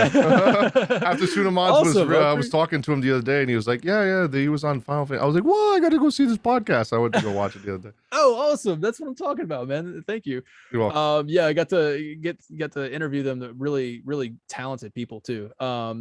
So yeah, man. So those are those hard turns. I mean, like right after having like all that fun in the gold saucer, and then like, oh, dude, down again, the knife. Oh, stab and twist the knife with a freaking Dyne, and then it goes to like a very like serious tone because you get Nibelheim, and he's gonna be like, wait a minute. Even Tifa's gonna be like, wait, no, this isn't real. Like this, I saw everything burn down. I remember the heat of the flames and everything. And then the whole cast is gonna look at them like they're crazy. Like, are you sure? Right? They're probably already like any fires were here. Already at this point, looking at Cloud, like, what the heck? So now it's like they're gonna be like, man, these bunch of crazy people, man. But then it's gonna start taking that turn, man. Like it's gonna start taking like a very little serious down. Towards the end. Yeah, Sid is more of of that's gonna be a very funny part. Exactly. He's talking to Sid. Cheryl. Yeah, I think they're gonna censor him a little bit though, because as much as I don't want him to, I feel like a lot of women would, and rightfully so. I mean, a lot of women are probably gonna get very offended by the things that he says. But, so here's the thing, like that's the stereotype that they were going for, Exactly, and I love so rightfully so. You said it right. Like that's obviously Sid as a character is very whoa, you shouldn't be doing mentally that. abusive. Yeah, very abusive, but it's kind of part of his character, right? It's his character arc that is important. I'm watching Cobra Kai, right? Let's just like bring that up. Cobra Kai, very, very offensive dude at the first, right? Like, but it's the character arc. You want that impact of him being like really mean and you know what I mean? Like you want that. Like, wow, this guy's an asshole. Yeah, right. Exactly. Like Cobra Kai, like he's like literally making fun of this dude's lip, like the entire and it's like, dude, that's why. What? And then like he evolves. It's that evolution, right? And I think they really need, if anything, I'd say lean into it. Like I want them to lean into it. Yeah. I mean they did the cross-dressing scene and the dance and everything. They gotta do this. I don't want them to take away from the mature side of Final Fantasy VII. Like I don't want them to take away from that because they're scared. Like I want them to lean into it, if anything. Like because then it affects the story. If they get too scared to dwell on the the things that they did in the past and recreate the story in today's setting. Yeah, absolutely, and make it uncomfortable, man. Like make it my goddamn teeth. He's got to ask for his tea, bro. Cheryl, where's my goddamn tea? I can't wait for Sid, man. Oh god, and make it uncomfortable too. Like make it even like funny at times, but then also like, oh, this is uncomfortable to be in. He comes back in after talking to Rufus. I'm fucking pissed. Yeah, right. You still didn't make any tea. What is What's wrong with you? Where's Marty? Yeah, that would be amazing. Like, so I think as far as censoring goes, like I'm sure he won't be using the F word or like like cursing at like all the time. Honestly, they got away with a lot in the first part. Yeah, and I'm happy with what they did there. Yeah. So if they keep that going with part 2, I'm cool with that. Mm-hmm. But yeah, so Sid, man, and then from there, obviously after your big exploration part, then it just goes super serious. Super serious. Next 3 Wutai. chapters. You see what happened, you know, what the war, you know, did to Wutai, you know, the backstory with Yuffie and her father and all that. And it's beautiful pacing, man. I freaking love Final Fantasy. That's 7. why I love 7 so much. Everyone keeps asking me, why is it your favorite? I'm like, man, the pacing just goes from lighthearted to serious to sad to funny to angry to like the pacing is so good. Yeah. It's not like some games where it's like One Piece and you got like a whole arc of filler for like 40 episodes. And then you're like, oh, finally 40 episodes later, they're going to finish the fight. Like, you know, like I'm that's probably why I'm trying to think. 10 also is very well paced as well. That's probably why it's my second 100%. Favorite. I think that's why so many people ignore how linear 10 was. And I think that's why a lot of people would actually ignore how linear 7 Remake would be if they did make it very linear, because the pacing of the game is phenomenal. The storytelling, the pacing, the characters, the character development, it's so good in 7. God, so 100%, man. I love the pacing. Got anything else? Let's see. If you guys have any questions, especially the people from my community, if you're I see you lurking in chat. Don't be scared. Thank you so much for watching, guys. Thanks for coming over and watching. Anybody who follow, I'm sorry I don't have my Streamlabs also up to date, so I don't have anything. If you followed, thank you so much. You should ban that Haas user, because that's the bot that's doing the hate raids. Who is it? Haas00312_. Where do you see that at? On your chat list. That's one of the bots on Twitch that are doing the hate raids on Twitch. I don't even see him. Oh, you don't? I don't even see him on my list. Okay, yeah, he's there on mine. Maybe he left. I don't know. He said, how can I hate Final Fantasy TV? They're freaking amazing. You see that? Came on here and then was like, nah. Never mind. Get him out of here. I like what they're saying. Yeah, I like what they're saying. I don't even like. I'm honestly, I scrolled through and I don't see them. Okay, good. That's weird. I don't know. Okay. Anyways, any more question, guys? Yeah. Any more questions, man? Let's go. Ask me anything. I know Easy's got a lot of questions because his theories are crazy. I watch his videos all the time. I know he's taking a break right now.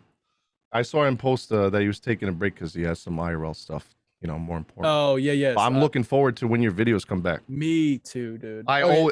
Every time I'm editing or doing something, I always listen to his theory crafting videos. It's crazy. Yeah, dude. I actually had reached out to Sleep Easy earlier, man. Like I had to talk to him. I love his videos. Sleep Easy, thank you so much for doing what you do, man. He's a more sane version of Final Fantasy Peasant. And I love Pez. Yeah, yeah. But man, some of his theories, I'm like, you give Square Enix too much credit. Because they would never go as crazy as his theories are, but his theories are awesome, both of them. Yeah, it's very, very, very well thought out. I love them. Very well thought out, very well put together. I honestly, Sleep Easy. I mean, I want to have you back on the show again, talk to you, but I really enjoyed that your video where you kind of let loose, man. You were like, he was like comedic, he was funny, like the entire. You remember that video? I know what video you're talking about. I know what video you're talking about. It was so entertaining all the way through. All right, guys. Well, I'll take it until 5:30. The sword that Genova uses? Did you guys see the sword that Genova uses? Oh no, is that a new video you have on your channel? I'm gonna have to look at that. My question of features for the characters in combat. Oh, features for the characters in combat. Yeah. So to kind of like circle back to intermission, right? Like, or intergrade, where Sonnen had that spear. I've said this before, but I feel like Sonnen was a test run for Sid, right? Like I feel like the team ups are going to be a thing. I think they're going to bring back the team ups. I think they even mentioned that was something they liked, right? In the Ultimania. And you're going to see multiple characters having multiple team ups with different characters, I bet. Yes. Yeah. Tifa and Barrett, Red and 13 and Barrett, the Tifa and Cloud. Oh yeah, man. Yeah, for 100%. I think team ups are going to keep the battle system more exciting. I've even talked about how I would love to see like, you know how you have your fire spells right now. Like you've already got up to Firega. I would love to see Firega 2, right? Like to Yeah. kind of like throwback. It's a throwback. So you get Fire 2 at the beginning. You get Fire 2, and then Firega. Yeah, I was a little 2. upset that they added Firega and Remake just because of that. I'm like, oh man, I was Yeah. looking forward to this because the other parts of the game, that's when you're like, oh my god, I finally got Yeah. Comet and Comet 3 and Firega Right. 3. You know, like, oh. So they have these like, and I did this in my what to expect video for flashback and calm, but like Sephiroth, when you see him in the flashback, he's using high level magic. Yeah. So you can't just have Sephiroth using Firega. He has to be using something more powerful. Like so Firega, like if he's using Firega 2, and you're like, oh my god, I want that. Yeah. And then you get the next material you get, it's like Fire 2, and then it's like, okay, I'm leveling this up to Fire. Oh, that's 2, right? good. Yeah, like a separate material altogether. Okay, Yeah. I see we go. So, Yeah, like, that's cool. Fire 2 would be more powerful than Fire Than regular fire, yeah. Yeah, and then it's just, and then by the that time would you be get the such a Fire good, 2, like freaking nuke or something, like it's that like would a be so huge good. explosion. Yeah, so I would love that. So that's a new feature I would love to see. Oh, he says Genova Dreamweaver uses Sephiroth's sword. I never noticed that. And I have fought Genova so many times. Really? I did not know that. Yeah, I honestly, I'm a little like, what? I did not know. I was actually wanting to look into so much this. going on in that fight that I never really paid attention to that. I want to look into the name Dreamweaver too. I'm sure Sleep Easy did. I haven't watched he's made a video on that. Okay, I haven't watched that the latest video on that, but what do you think? Chat, you guys can comment on this too. What do you guys think they're gonna do with Vincent's limit break? Do you think he's gonna be just this monster? He's just gonna turn into this monster, and you're not gonna be able to control him anymore, and he's just gonna do his own thing? Give him the fucking chainsaw. Oh god, yeah, that would be that would be cool, man. Like I think they got to. I think they're gonna do the transformation stuff. Let you play him, yeah. Yeah, and you play as like a freaking Incredible Hulk, Vincent going through and just, you know what I mean, like wrecking. So good. Yeah, and then, like the different variations of his limit breaker. That's another thing for new features. They're gonna have to add different more limit breakers. Yeah. The original only had 2, so I imagine funny too because they added so many for Cloud. Like Cloud already has pretty much Blade Beam and Braver. Yeah, Braver was just a regular attack. Yeah, and you got Blade Burst, which is pretty much Blade Beam. Yeah, so they've already kind of done that. So they gotta add Meteor Rain. Left, Meteor Rain, and then the Finishing Touch too, the Tornado one. So we don't have that yet either. Yep, Finishing Touch, the Meteor Rain. Yeah, so Omni Slash. And then of course Omni Slash, but I don't think we're gonna get Omni Slash. No, not till the end. 7 seconds till the end. But yeah. So if they're adding limit breaks in, like maybe 1 more per character, or 2, that would be good. That would mean like maybe Vincent has 3, like just to kind of balance it out. And his third one's crazy too. Right. So they can do things like that. I think definitely having that transformation stuff with control. Yes, I think with control. Maybe Fire. Oh, I forgot that was a thing. Yeah, Fire was something I thought of, but I was like, that's only 1 level, right? Yeah. Like it's only 1 more level up. But I don't know because you're going to use fire a lot, right? Like, I mean, it's a magic that you use a lot. So I don't know if you're going to want to say, okay, well, here's Fire, or you got to use Fire until later in the game. I just feel like to keep it exciting, they're going to have to come up with a different spell set. And then that would be a throwback, man. Paying homage to the original to have like Fire 2. Yeah, Blade Burst is the same exact attack used in AC. Yep. For sure. Definitely Vincent is the character I'm most looking forward to seeing his combat, because let's be real, Dirge of Cerberus combat was awful. Yeah, that's why so I was like, janky. If they did a DLC for Vincent, it would be basically like, here's your Dirge of Cerberus, but we did it right this time. Sleep Easy, thanks so much for stopping by, man. Thank you. In fact, I think we're all gonna be go work on those videos. Yeah, what's the next one? I look forward to your videos. It's the only thing I have until the remake comes out. I love it, man. Dude spends like spend so much time to create like a 3-hour video. Yeah, it must take like a month or more to do that. That's crazy. So amazing. And you know, a true It took me like 3 hours to edit a 5-minute video. Same, Jesus dude. Christ. Same. I'm just like, I can't pump out these what to expect videos. I'm sorry, guys. Like, I don't have the time. It's crazy work. Yes. That's crazy. why we're doing podcasts. So we can just like, I can just like, I prepare for the podcast and then I export to YouTube. We're good. Yep. But yeah, man, that's yeah, it's insane. And for a testament to it for being 3 hours long and then still having like all the views that it gets, that's a true testament. That shows you how crazy Final Fantasy fans are and how thirsty they are for more news. 100%. They just want that news. All right, Next guys. week, maybe. If you guys are, I don't know, man. Come on, don't give me. Come on, Jack. I'm excited. I will be there with my clown outfit on. I literally am thinking about buying a clown outfit. We should, like when you're streaming like the live, I'm really thinking about just buying a clown outfit and the wig and the nose and everything, and just sitting there and watching. You got to be like after every trailer, go, okay, this is it, guys. This is it, guys. This is the one. This is it. And at the end, all right, watch, guys. They're gonna say before we go. And then nothing happens. I'm just gonna have my horn. It's gonna say thank you for watching. You're gonna be like, watch, wait for it. Scene cuts out. It's still coming, guys. Wait, they're gonna turn the stream back on. We're gonna keep the stream going until next week for TG or next month for TGS. Oh man. No. That would be great. Yes, buy a clown outfit for that. All right, man. Well, I think we're gonna go ahead and wrap it up there. And let's see, can't wait for yep. Just want to make sure I got everybody's questions. So thank you so much, everybody in chat. Thank you for watching this. I hope you enjoyed it. I hope you enjoyed the breakdown of the world map and all this other stuff that we did. And we talked about Legions. And if not, I have something for you. Let me see that, Jonksman. Let me see it. A lot of people think this is real. This is literally foam. It's made of foam, right? Yeah. Foam. Do you think I'd be able to carry a metal with one hand? I'm not that muscular. Did you see that? Did you see that? Who makes the real swords? Like it's a YouTube there's a couple channels that do that, but I have seen that. It's so heavy. He's They're like, I can't even swing it. 2 people to help him up. Oh man. Stream with a clown mask on or something. Boo boo, I'm gonna do it. You think I'm kidding? I'm literally gonna go to iParty tomorrow and I'm gonna go buy it.